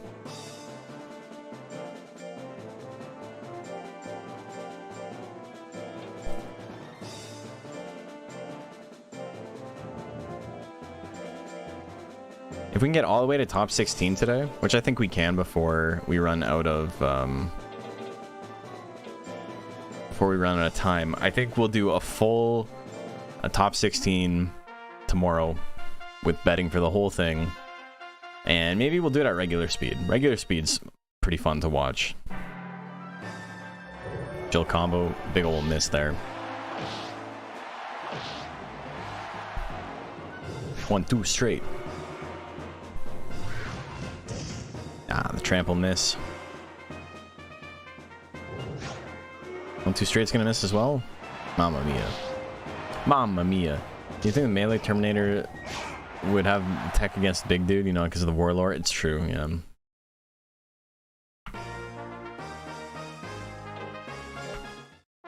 Alright, Mr. Givebird gonna take game number 1.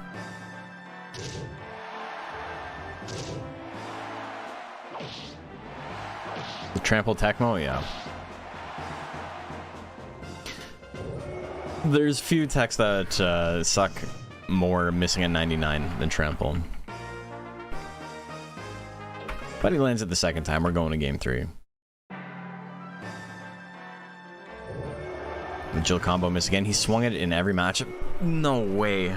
2?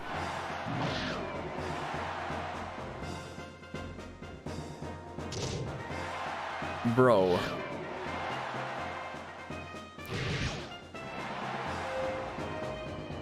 I can't believe it. It's gonna lose because of that? Okay, it gets grit. It's still in it. It's on trample. A third time would be very funny.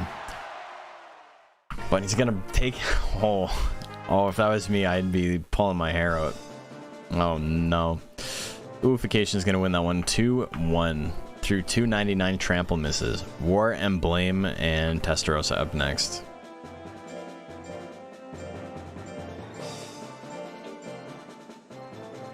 Yeah, XCOM wishes.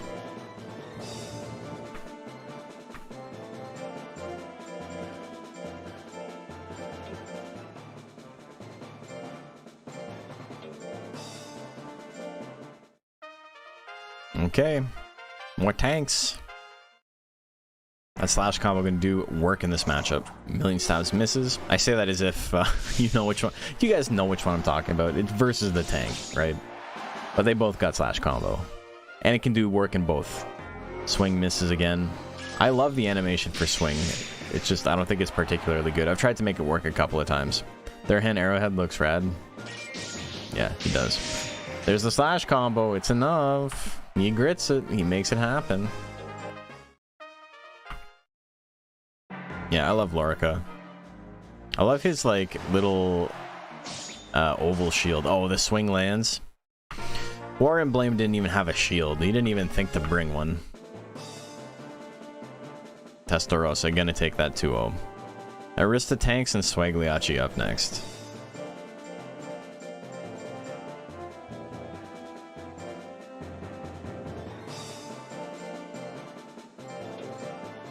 What would I say is the best Slaw 1 tech for Durahan if slash combo didn't exist?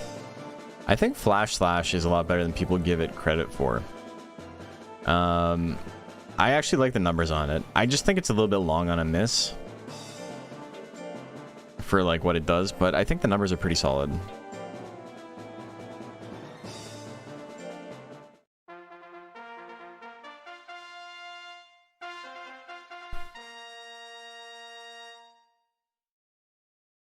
These are both fantastic names. Yeah, they're good. Yeah, I think Flash Slash is a move that doesn't... It's a Rodney Dangerfield move, you know? It don't get no respect. It's kind of like Frantic Rush, except it's shorter. Giant Whip miss. Death Punch, Swagliacci. In a pretty good spot to win it right here. Death Slash just to be a jerk. I'm gonna triple slash. Honestly, don't know how I feel about it. Triple slash is interesting. I don't think it's worth the cost, really. I don't think it does a whole lot. It's if we wanted to like rank the Slaw 1 techs, I think it's probably Flash Slash and then slightly edging out Swing and Triple, and then Twister Slash is probably at the bottom, with Slash combo obviously being number 1. But all right. Y'all ever see non-pixie subtype Cora Pandoras? You gotta ask. Sometimes.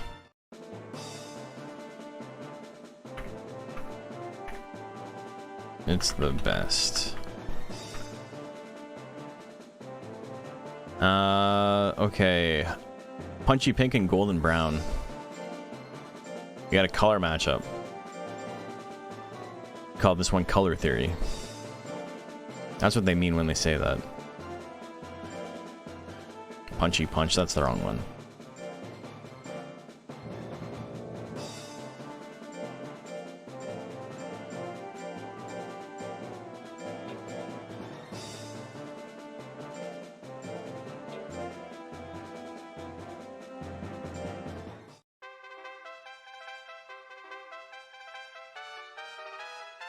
Do you think Monster Rancher 2 will receive some big attention?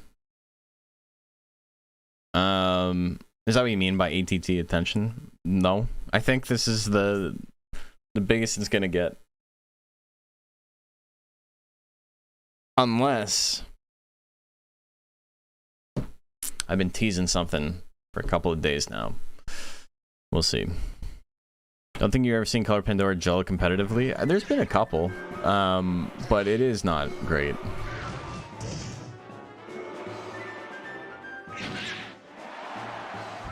Might be the biggest it's gonna get. Well, I mean, it's already smaller than it was 2 years ago. 2 years ago was the biggest it was gonna get, I think. National syndicated television? Hell yeah.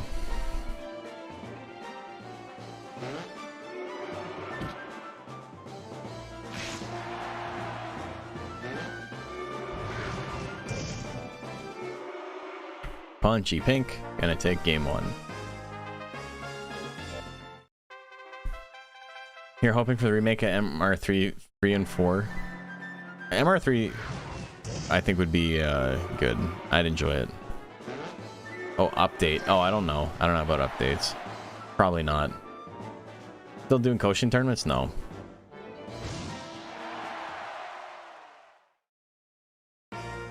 At 8th tier in your country. Oh, okay. Yeah, no, it's I don't think there's gonna be anything else. We keep talking about how like the best Monster Rancher game would be just Monster Rancher 2, but all the monsters from the whole franchise just, you know, added back in, and how we would all spend $1 million on that game. If they're like, you know what, for DX, for this version of the game, we are gonna release every single monster that has ever come out post Monster Rancher 2, and they are like $5 to buy each one to add them in, I would buy every single one. I would spend like, to be fair, that's probably only like what, like a dozen, but you know, I would spend it.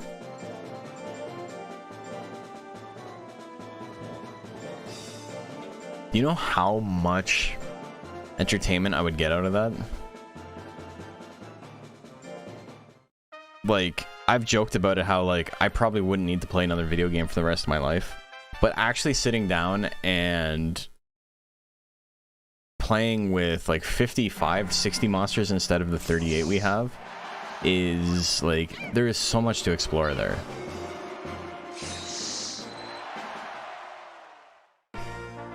So Kiko gonna take game number 1. Like, I've already played this much with only these monsters. They want to add a whole bunch more in. That's it. That's it. I'm done. I'm quitting my job. I'm just playing Monster Rancher for the rest of my life.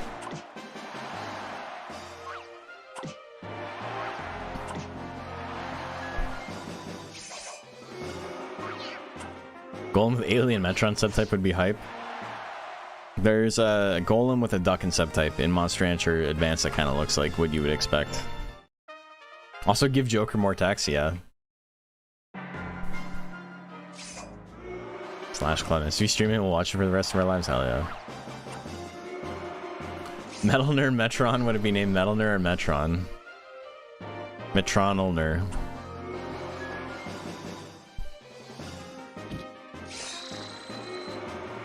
I kind of skipped it. Miss Muter one game too, right? Yeah.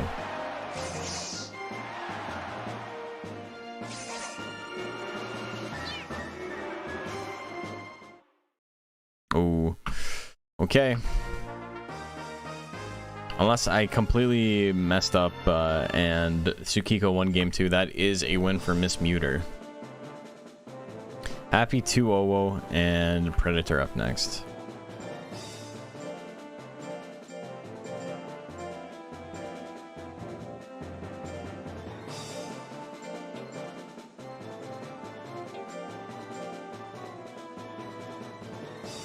Yeah, apologies again for the shorter stream tonight, guys. I cannot believe how, like, insanely long it took me to get that fucking MRI done.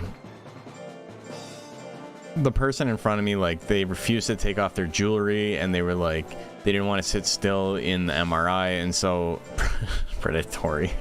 I added the Y there for no reason. And it was just like, they had to like keep trying to redo it because like all of the imaging they had, like nothing was like working. Like it just was producing bad images and that, and it's like, fuck, man. Hope I'm okay. No, I'm fine. It's all preventative. It's I've had migraines for a very long time, and I got a new family doctor, and we got an MRI scheduled.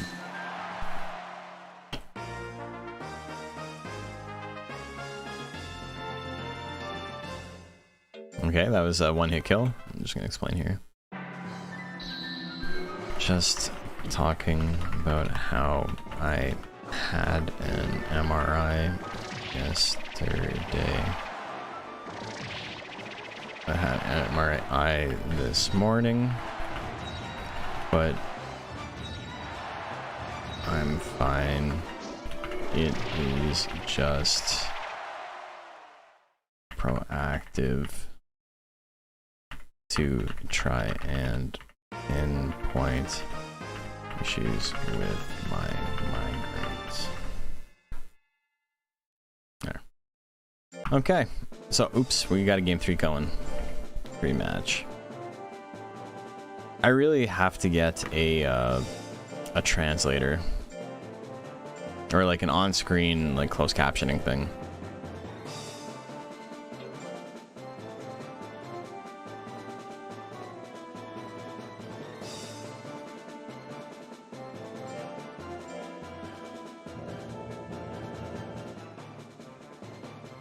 Luckily in Canada that shit's free. I think it doesn't cost me anything. Last time I got an MRI, they forgot I was there in the hospital room for like 8 hours. I ended up sneaking out to get a cigarette outside and saw my MRI tech literally leaving to her car, and she said, "Oh, you're still here?" Oh my god.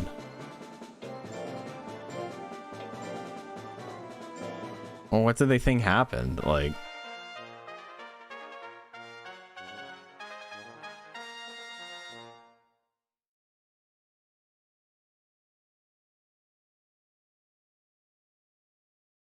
You can recommend me a few good ones. A good what? What were we talking about? We're talking about Monster Hunter Infinity? We are. Oh, the closed captions. Yeah, if you have suggestions, let me know, because I haven't done any research into it at all. How good are the closed captions on the YouTube videos?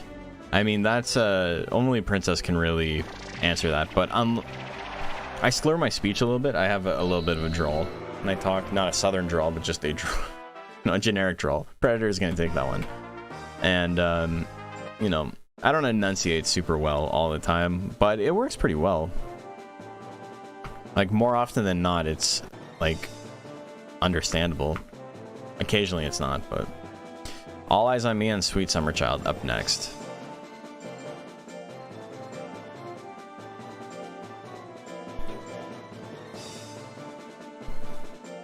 Yeah, if you've got any suggestions, just drop them in Discord or something. I'll take a look.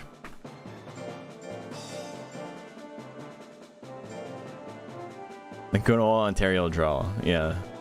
I don't know. It's just... Maybe it's brain failure. I don't know.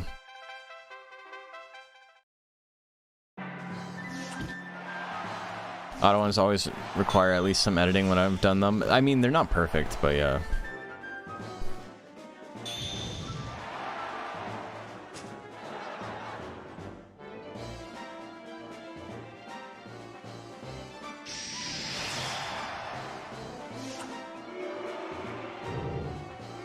Tongue slap, miss, whirlwind, gonna land.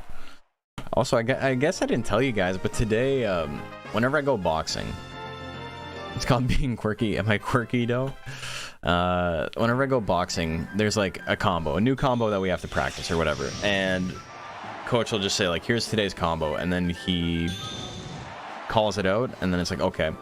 And so he'll call just random shit constantly. Like 1-2, like, jab cross, or like 1-2-3 jab cross hook or whatever.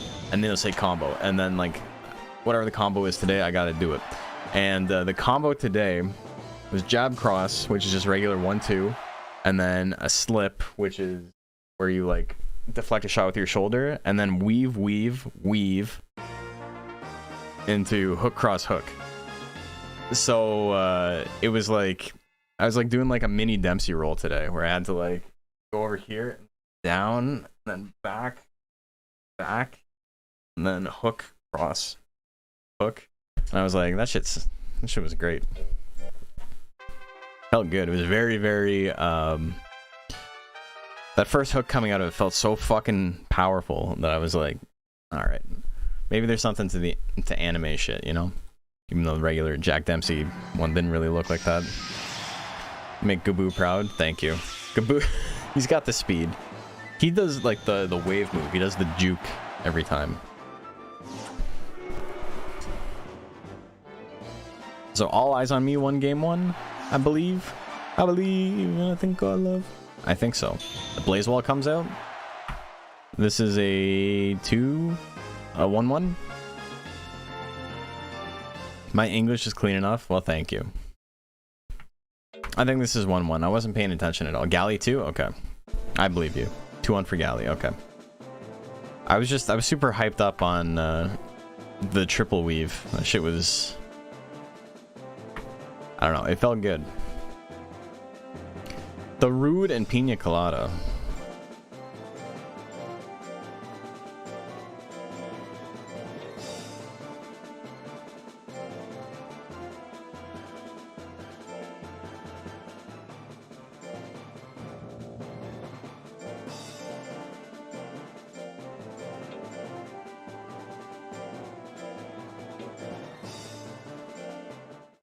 Okay, here we go.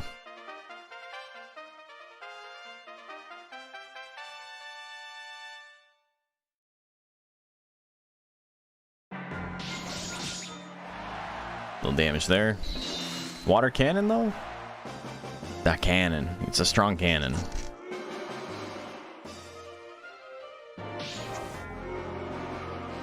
The Rude's one of your favorites?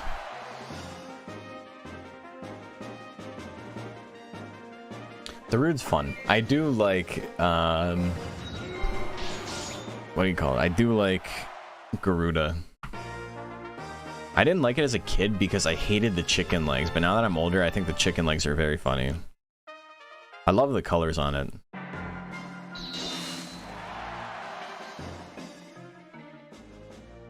Remind me, would you? Okay, I'll remind you.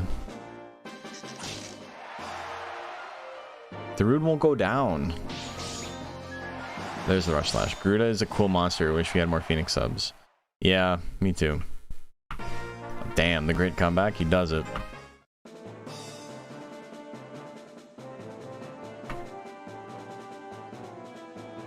Okani Kani and I pull you up next.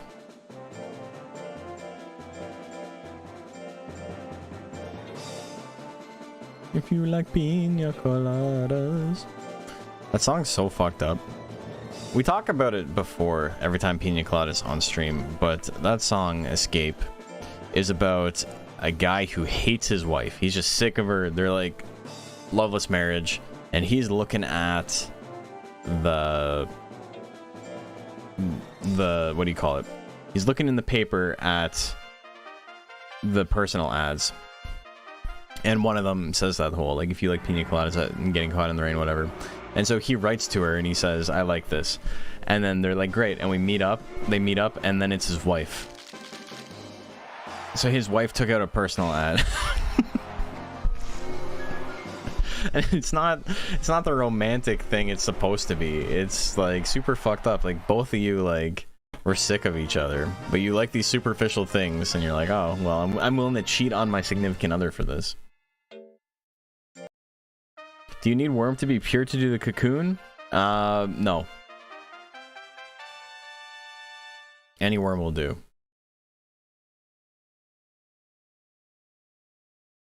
Kani wins game 1.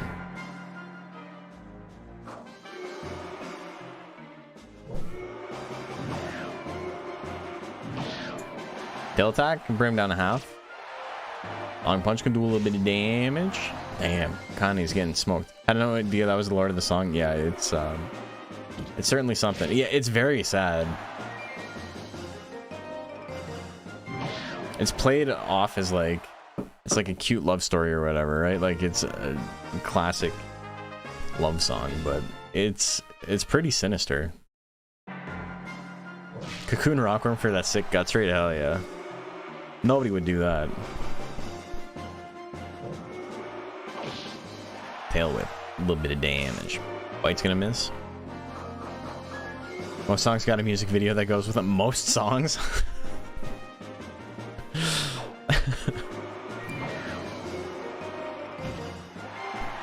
I love the music video for Beethoven's Fifth. I'm just saying. Tail swing's gonna miss with there's 1 second left on the clock. Wakani Kani is gonna take it.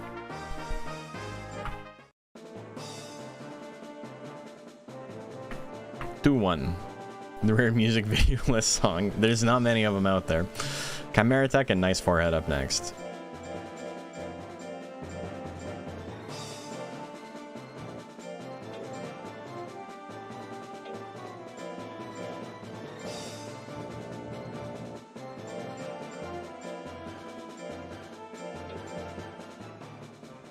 Cannibal Corpse and Quar would do all that videos for every song. It's a piece, not a song. So it doesn't have lyrics, so it's not a song, right? That's the differentiation on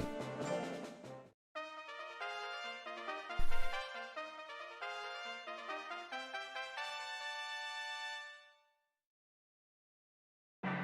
A song needs to be able to be sung. Trample lands it. Yeah, that's right. See, I know my music theory. I don't know my music theory. My music theory is terrible. Lotus Samurai, thank you for the follow. Very kind of you. That trample's gonna land, but she grits it. She's hanging out. Beethoven's Fifth did have a music video. Hell yeah, I want to see it. Alright, that's a lot of ice swords. She does not want to use, like, anything else. Another trample. Alright, well, rough game one. Is this the right monster? Yeah, it is. What was the other, the other dragon?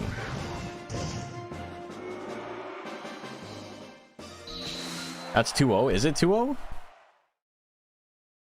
Damn. We'll call it a 2-1.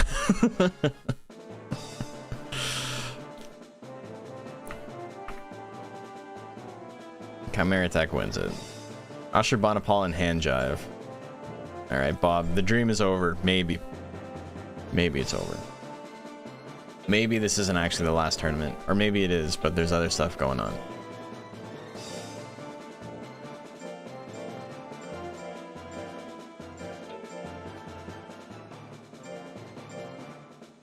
We'll get him next year. Okay. I want to play video games. Hey, Low Samurai. Thank you for the sub. Very kind of you.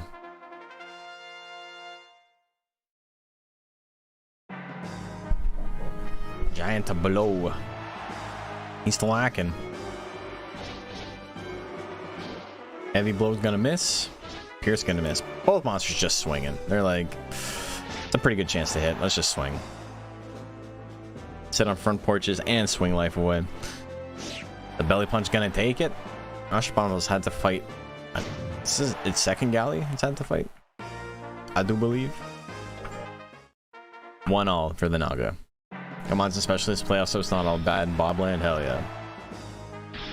The double back blow? The double back blow crit even.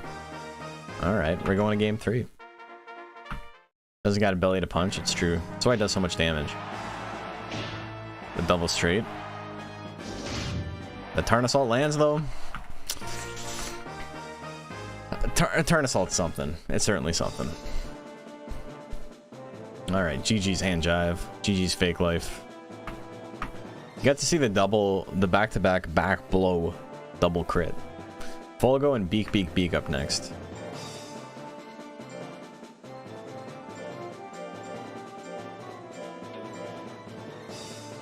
So, Spinda, he's joking. I made a video and a monster for a low-tier tournament. And I made what I assumed at the time, and which I still think is probably the case, to be the weakest possible monster you could enter in a competitive tournament. And that is a... And like, still try to win. And still, like, not give it, like, a shitty stat spread or moveset. I made a Night Flyer cocooned out of a rockworm. So, Pixie with rockworm's guts rate. Just, like, awful. And it went 1 and 2, I think. I think it won 1 set. Hey, Vivid, how are you doing? Hope the DXBL is fucking. If you're fucking, you're probably fucking. Reggie Watts said that. Yes, this is the last one before we get into the playoffs. So, pretty exciting. I'm not gonna be able to finish it tonight. It's going quite late, but we will be doing top 16 tomorrow. Pretty excited for that. The double cutting too. A tournament like that should reward you for losing. Any breakout mons? Hey, Vivid, any breakout mons? We've seen, in this season, we've seen a lot of really crazy shit. Like, a lot of stuff that you would never expect. We saw Mochi beat a Metal Nerf. Our second hype train of the night, hello. Yeah, we had Mochi beat a Metal Nerf in top 3, and the Mochi ended up winning the tournament. We've seen some really fascinating builds that I've, like, never seen before that, like, worked really well. That was 2-0, right? Yeah.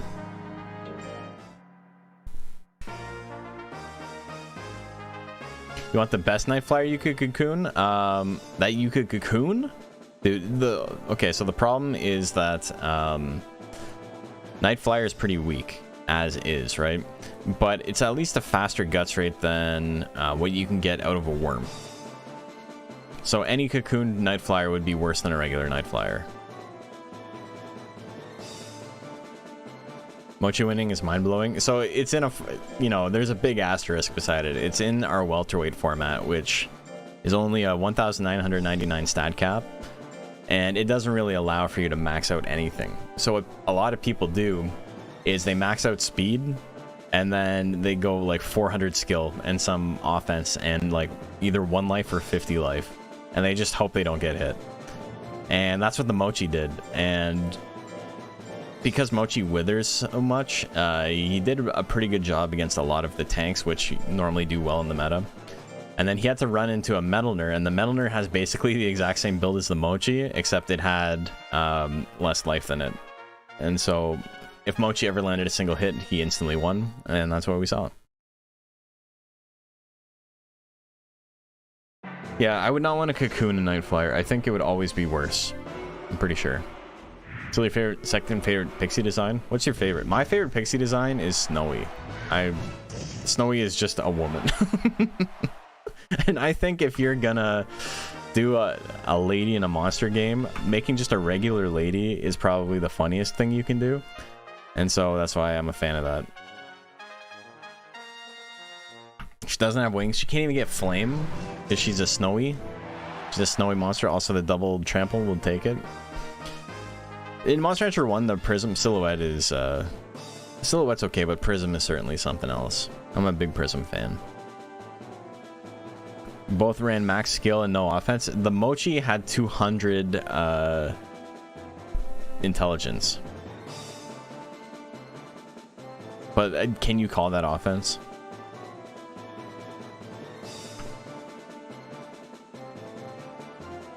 Testarossa and Swagliachi. But yeah, like other builds that are like kind of hard to explain that have done super well is there has been a Grape Saurian, that's the, or Naga Saurian in this game, sorry. So Zoom, purebred Naga subtype, and it ran this really interesting like loadout of heavy techs that were not expensive heavy techs. So it had Bite and it had Fireball. So despite being able to do quite a bit of damage, it was still a very cheap build, and it's done really well a couple of times in a row. And that's like not a build I had ever made myself, and so seeing it do well, I was like, damn, this shit's pretty cool. Every time someone makes something and I'm like, I never thought of that, it's always a good day. Because with a game like this, it can be very easy to get jaded, or jaded is the wrong word, but just like a bit disenfranchised with like the whole like, okay, I know everything there is to know, you know? So every time you see something that's like completely off, you're like, that shit's pretty sick. Slash combo gonna take it, 38%. The grits. You going to bed? Hey, thanks for tuning in, JP. Hope to see you in chat tomorrow. You do be slashing, you do be.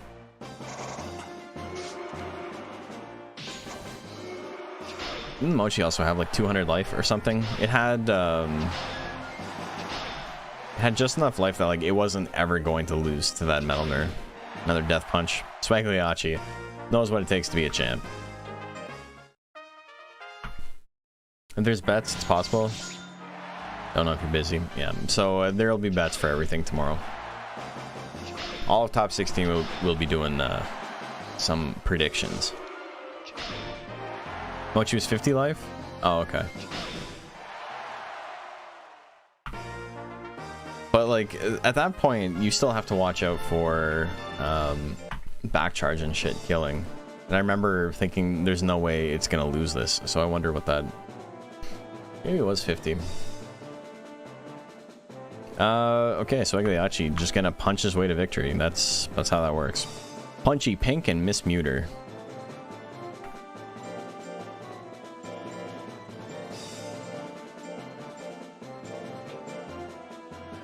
One life with 200 defense. Yeah, that's great. Just hope to get the grit. Basically maxing out its chance to get grit.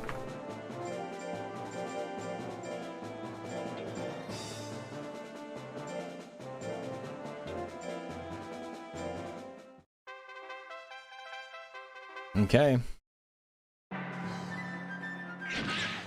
Couple more matches. 3 more matches, then we're into our playoffs, or play-ins for top 16. Someone else's name Stark? Yeah.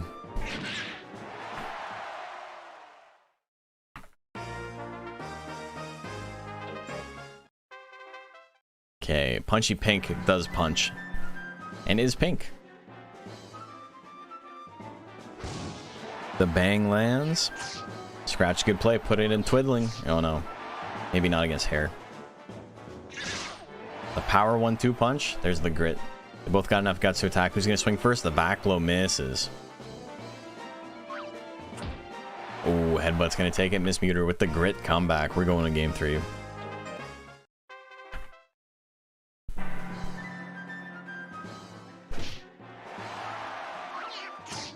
Ooh. Also, Vivid, I don't know if you're still here, but I was playing a lot of Dragon Quest Monsters.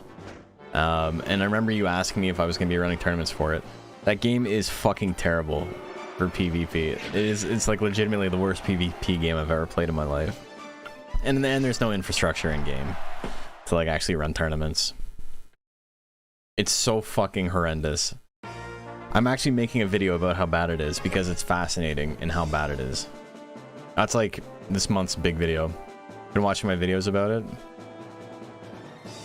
Yeah, I'm really fascinated. Fascinated is the best way to put it. Like, I spent a lot of time trying to figure out exactly why it's as bad as it is, and I think I came up with some pretty good stuff. An entire stream I did about the fact the meta is dog shit. So the meta is pretty bad, but the real issue is that it doesn't let you be creative, right? Like, it has a system that actively punishes you for trying to do anything, and instead it just promotes lack of player agency.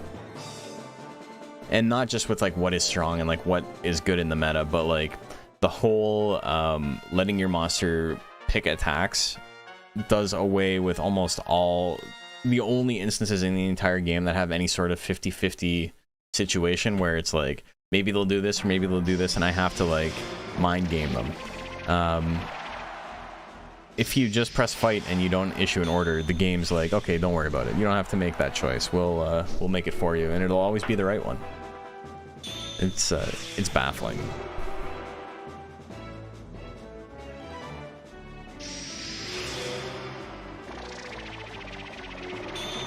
Do I have a Baku or Rancher rundown in the works? No, I haven't made the Baku script yet. There's a couple of scripts I have like ready, or I've been like kind of like thrown around for like almost a year now that I haven't fleshed out. Galley is one of them. I have a bunch of ideas on it, but I just haven't like, I don't have a core concept for it yet. Diving press rundown. It'll be pretty funny to talk about Baku. Sweet Summer Child gonna take it. I'm pretty sure that's a 2-0, right? I'm pretty confident in that being a 2-0. But I've been wrong before. 2-1? All right. You know what? We're gonna move on, but can someone do me a favor and check the VOD to see? Especially if you're on YouTube, it's really easy to check. Darude and Okani Kani. Before we get to the next one, I'm pretty sure Galley won that, but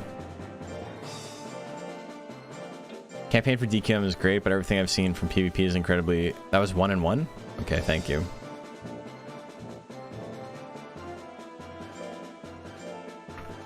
I very much appreciate it. Saving the stream.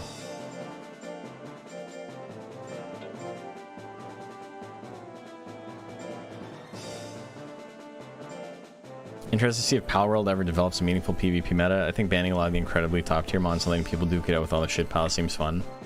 Yeah, I haven't done much looking into like what's good. People are like super like try hard about it, and I've been playing it very casually. I haven't really been looking anything up. I'm playing on a server where half of the server is like super like incredibly sweaty, and then I'm like, I made a big base where all 3 bases are connected. I made a fun base. I have like no ore production or anything, and I'm just fucking around, and I've been enjoying it. And I think I've been enjoying it more than they are, because they seem so pissed off all the time about like getting bad rolls on their eggs and this and that, and I'm like, I caught a cow. The cow's cute. It's 1-1. Now it's 2-1. Do appreciate you checking. The Rude and Okani Kane up next.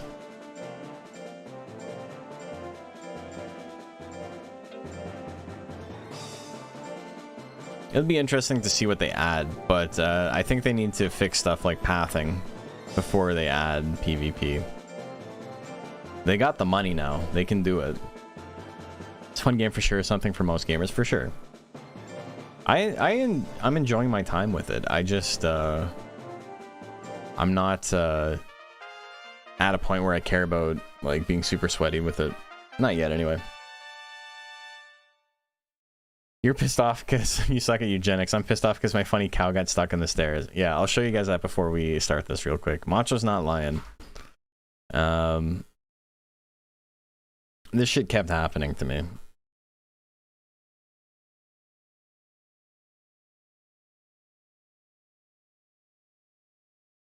Here was it. Desktop. This shit kept happening to me. This fucking cow. I tried blocking it off. I tried taking the thing, blocking it off, going away. He knows what he's doing. So now I have 2 signs stopping people from getting in. And one side says, don't fucking come in here. And the other sign says, here either. And then I made an extra wall in front of it, and I did this and that. And my chickens still get stuck in it all the time. He's trying to not work. He's hiding. He knows what he's doing. Macho's right. It's fucking cow. That's the best pal. I think it's my favorite. Like 100%. It's absolutely my favorite.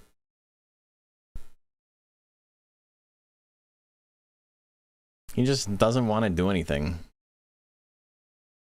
Alright, let's get into this. Their faces are so anti-cow. Yeah, they're cute. Career Rat is your favorite. Strong Monkey. It's Career Rat's kind of cute, yeah.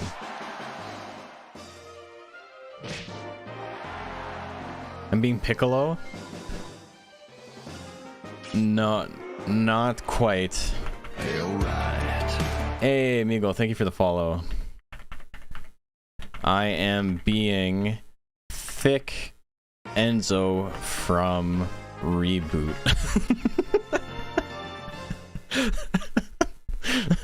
I wish I was joking about that, but I'm not. That was the goal. Wixen?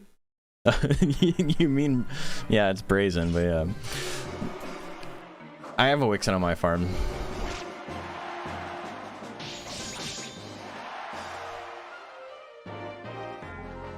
Not just a really big Pickle Rick fan. That's me. That's my favorite thing. It's so fucking funny. Turns himself into a pickle. Funny shit I've ever seen in my life. Difference in luck between my private Palworld file and Moose Meadows is funny. Did you just like crank up capture rates and stuff? Or do you mean you've just been luckier? Never seen Rick and Morty? Legitimately, like, I was a pretty big fan of Rick and Morty. I think, especially the first season, like, really good TV. It was great. No? Oh. Veteran and Chimera Tech up next to play into top 16. So we're getting close to the end of the stream tonight. Just had better luck, right on. Agitated me for Power was scouring chests for certain schematics. I just don't think he's in the game yet. Oh no. I've found like 3 or 4 legendary pump action shotgun schematics, and I can't make 90% of the stuff for it yet. Like the materials, I'm not even close to being able to make.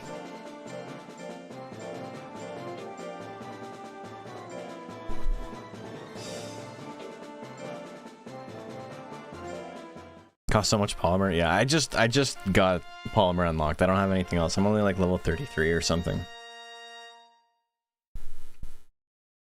Okay. Been robbing black marketeers for all their coins by Palo Oil. Robbing them? How do you rob them? Damn, Trample takes it. I didn't even know you could do that.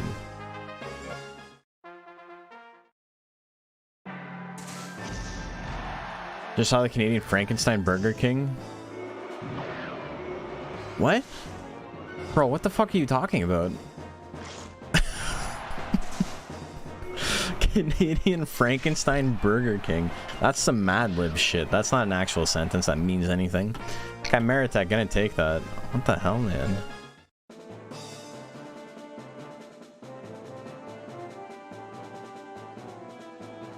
You'll send it to me? Okay. Serpio and Ashurbanipal. Oh, it comes down to this, eh? My monster, I think, has a 1 faster guts rate. Because Cyclops, for whatever reason, has Bazula's guts rate instead of what an actual Naga and Suezo mixed would be. Winner of this takes the division. That's true.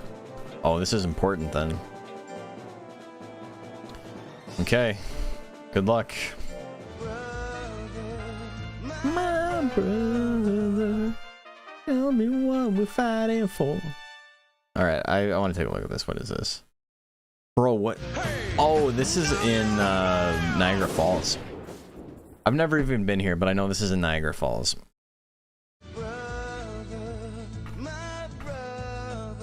So it's just part of a strip of like super tourist trappy stuff.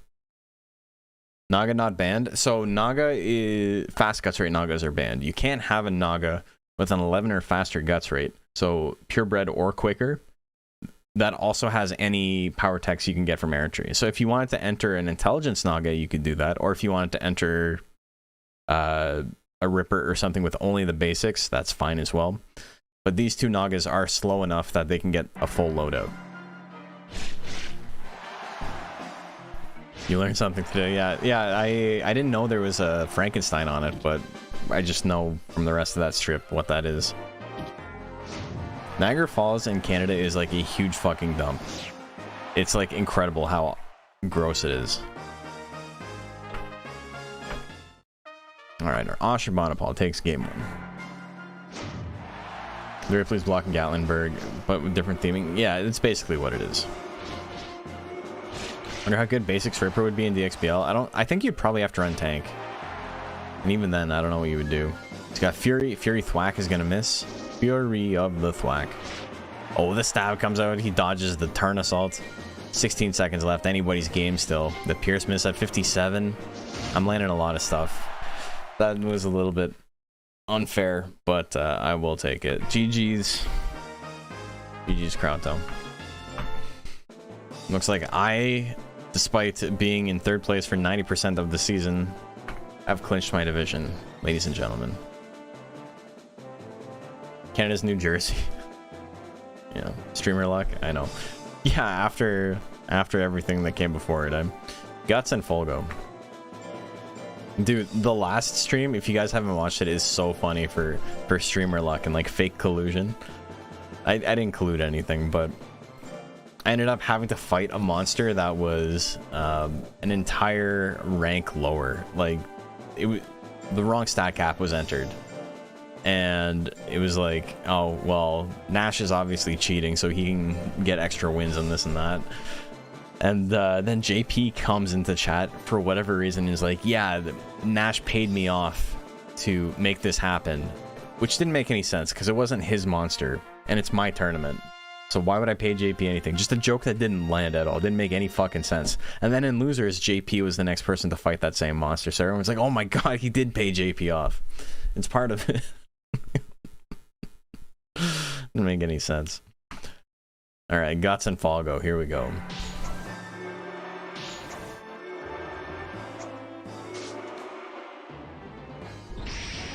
The Deathbringer lands. Mamma mia. JP didn't even enter his monster and still got in. Yeah, and he said I paid him or something. He still got in and then went like 1 and 2. I think that was his only tournament win, was against that guy. And he still lost the game. That was crazy.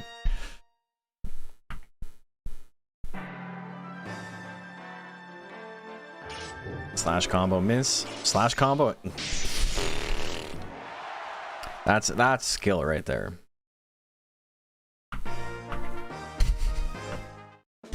That's what skill-based Monster Rancher looks like. Alright, that was for top 16. GG's, Guts wins it.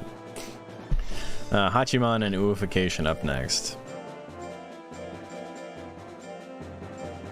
Enjoy the tour shenanigans. As a kid, I've only been yards from you. It's neat if you want to have tours blocked to walk around, kind of like babies Bourbon Street, but you don't need to carry a knife. Yeah. You got the whiff punish, it's true. It was an unsafe move. I went to Niagara Falls once. I've gone a couple of times for work and stuff. Like, I've done a bunch of conventions and shit there. But as a tourist, I went when I was, I want to say like 10.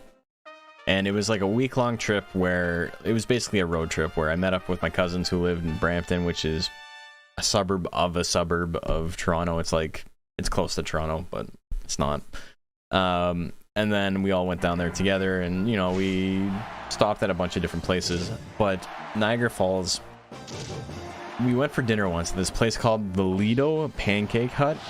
And it's the most fucked up restaurant experience I've ever had in my entire life.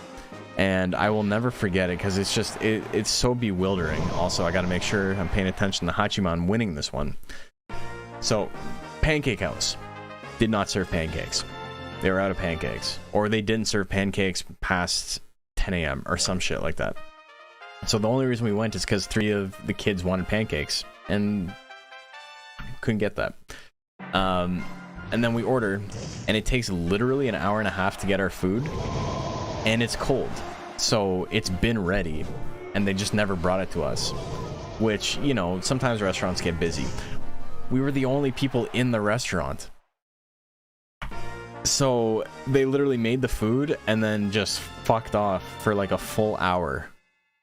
And then they got us the food and it was still cold and we're like, this is nonsense. Like, what the fuck is this?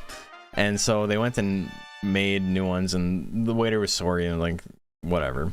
And they come back with our food and I got like an onion soup. And the onion soup had this piece of bread on it that was so hard that I couldn't get into the soup. Like, I was like stabbing it with my knife and my spoon, and I couldn't get into the fucking soup. So I couldn't eat it. It was just like, they put like a big piece of wood on top, and then said it was bread. I couldn't eat. And so we're like, what is this? Like, who the fuck is supposed to eat this? And then my cousin ordered chicken wings, and they got 10 chicken wings that were so small. There's no way they came from a chicken. I don't know what animal it came from, but there's no way it was a chicken. They were like this big. And they were just like, what is happening here? Quail? It might have been quail, but I mean, it was chicken wing prices, so I don't think so. And I don't have an HM move to break the bread.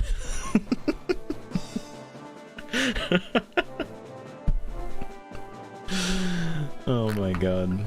Also, that's 2-1 for Hachiman. Articuno V2 and Swagliacci. But I remember my mom, like, on the verge of tears because it was so bad. And I was so, like, upset because my mom was sad. I was like, how dare they do this to my mom? My fucking saint of a mom. I was like 10 years old, and I was just like, I wasn't throwing a tantrum or anything, but I was like steaming. I was like, boy, I wish I was an adult so I could go bite somebody. Like, that was all I was thinking, was like, if I was an adult, I'd beat someone up. I remember just being like legitimately like so angry. I don't think we paid for any of it. I think we were just like, fuck this, no, we're going home.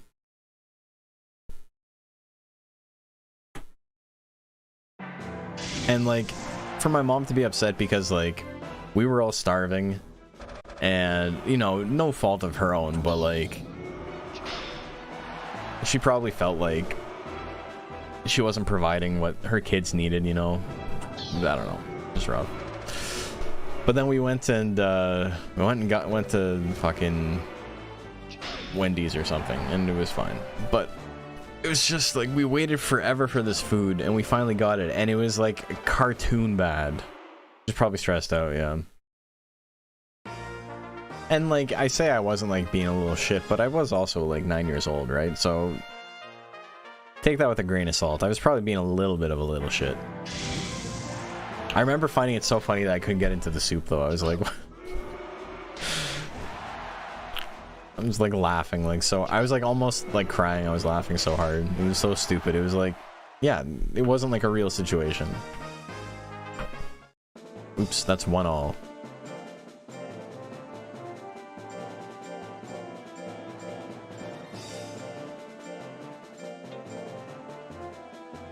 You can imagine 9-year-old me. What would you imagine 9-year-old me?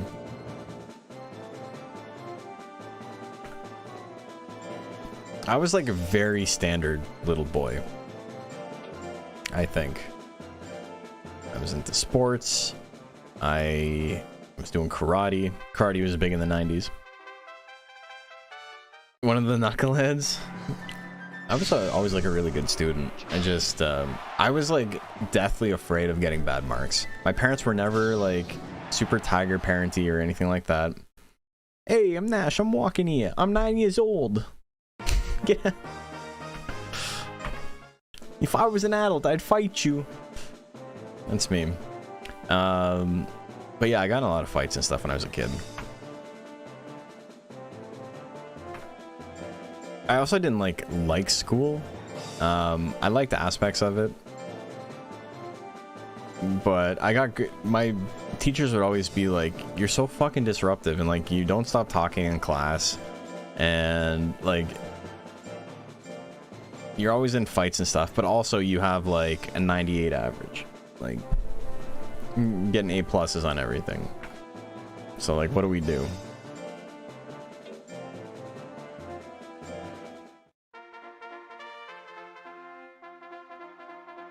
Remember there was one time in grade 8, one of my teachers had this plan where 2 students would pair up, and it could be any, so a knucklehead, yeah.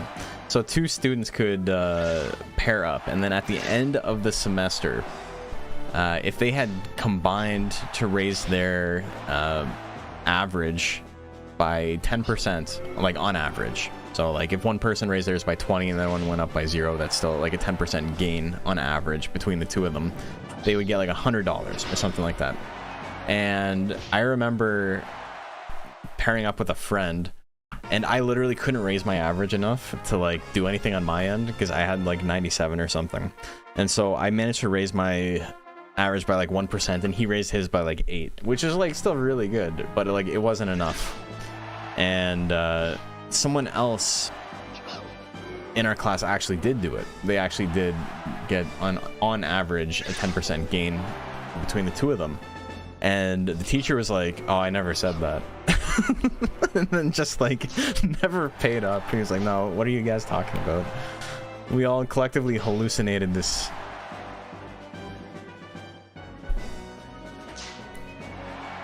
Oh, Punchy Pink. Punchy Pink's gonna win it. Punchy Pink is moving on. It's a 2-0 for the rabbit. I'm 99% sure. I feel like my brain shut off for part of it, but I'm pretty sure that's 2-0 for Punchy Pink.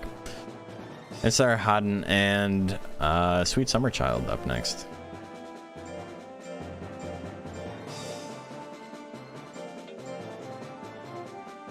The gaslighting professor. Yeah, he was just, and everyone's like, "Are you serious?" And what's really funny about it is that he had given out papers at the beginning of the semester and was like, here is like my decree that anybody who does this gets like $100, and everybody was given a paper, but nobody held on to the paper, so nobody had proof of it. I remember not a single kid had their paper, and he's like, I didn't say that. What are you guys talking about?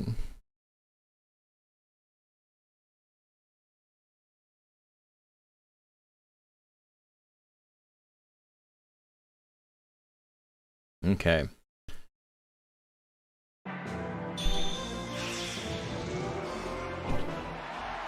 Damage.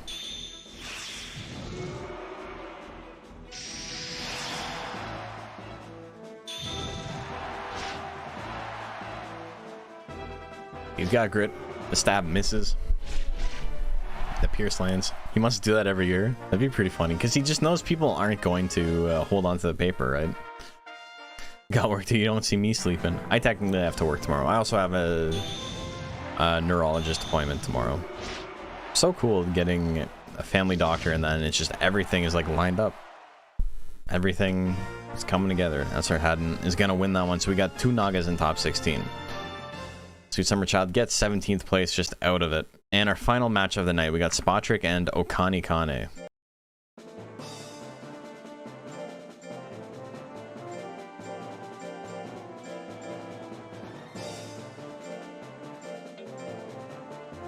Gotta get up in 5.5 hours.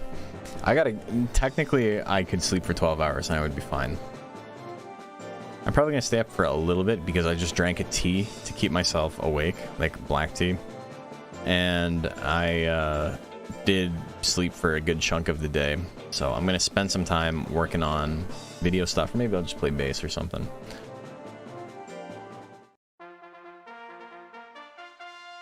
Took a 3-hour nap. Yeah, I got home at 1 and I slept till 5.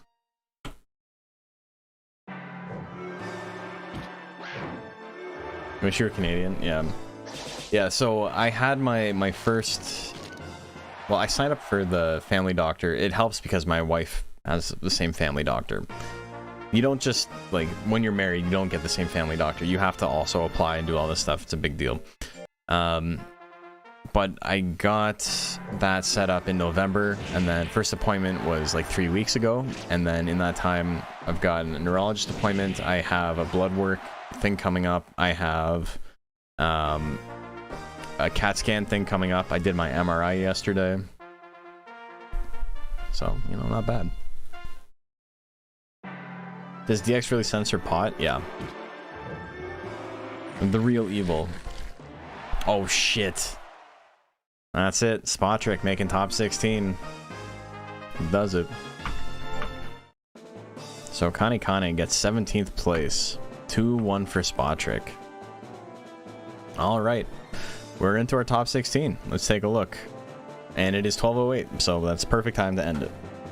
We got Tongue Slappin' versus Sir Static. I guess I can show the actual bracket. We're here.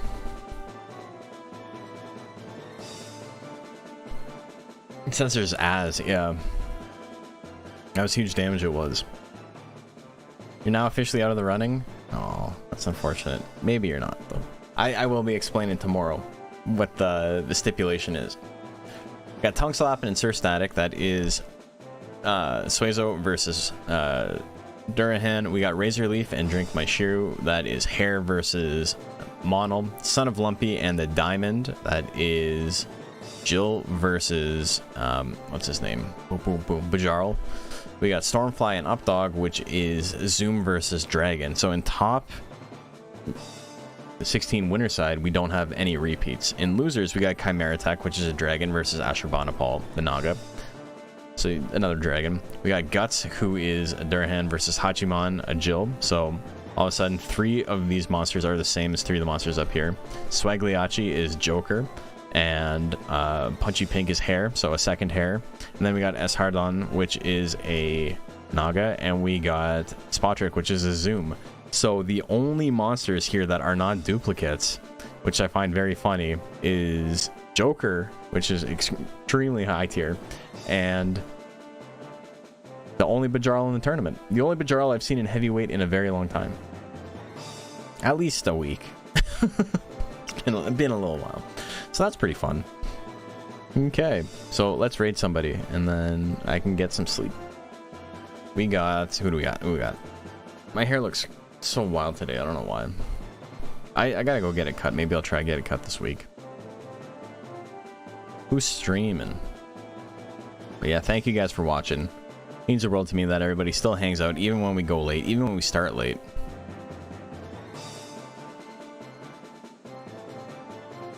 Anyone playing Monster Rancher? If Fat Platypus is playing Power World, I think we're probably just gonna raid him. Yeah.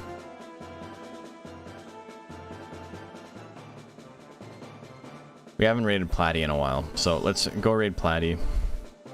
One of my favorite streamers on the platform. Super chill stream. Great dude, great personality. He's firing arrows at sheep, which is great. Good stream. Thank you. Thank you. Follow through if you want to get points. I mean, you don't need to hang out in the chat, but follow through on the raid. You get points, and then, you know, you get to use them tomorrow, because tomorrow we're going to do top 16, and we are going to do bets for every single match. So we're actually going to be starting tomorrow at 8 p.m. Eastern. It's not none of this like 9:15 shit. We're starting at 8. We're going to get it done, and then we'll see if there's time left over, if there's other stuff we can do. But yeah. He sings good birthday songs. He does. Was there an announcement for the end of the stream? No, it's going to be the end of tomorrow. It has to do with the league. So it's the end of all of this shit. On the end of the DXBL, there will be an announcement. All right. I'm shaking my camera a lot, which means I'm getting tired because I keep slamming my desk. So I will see you tomorrow. Hope you have a fantastic night.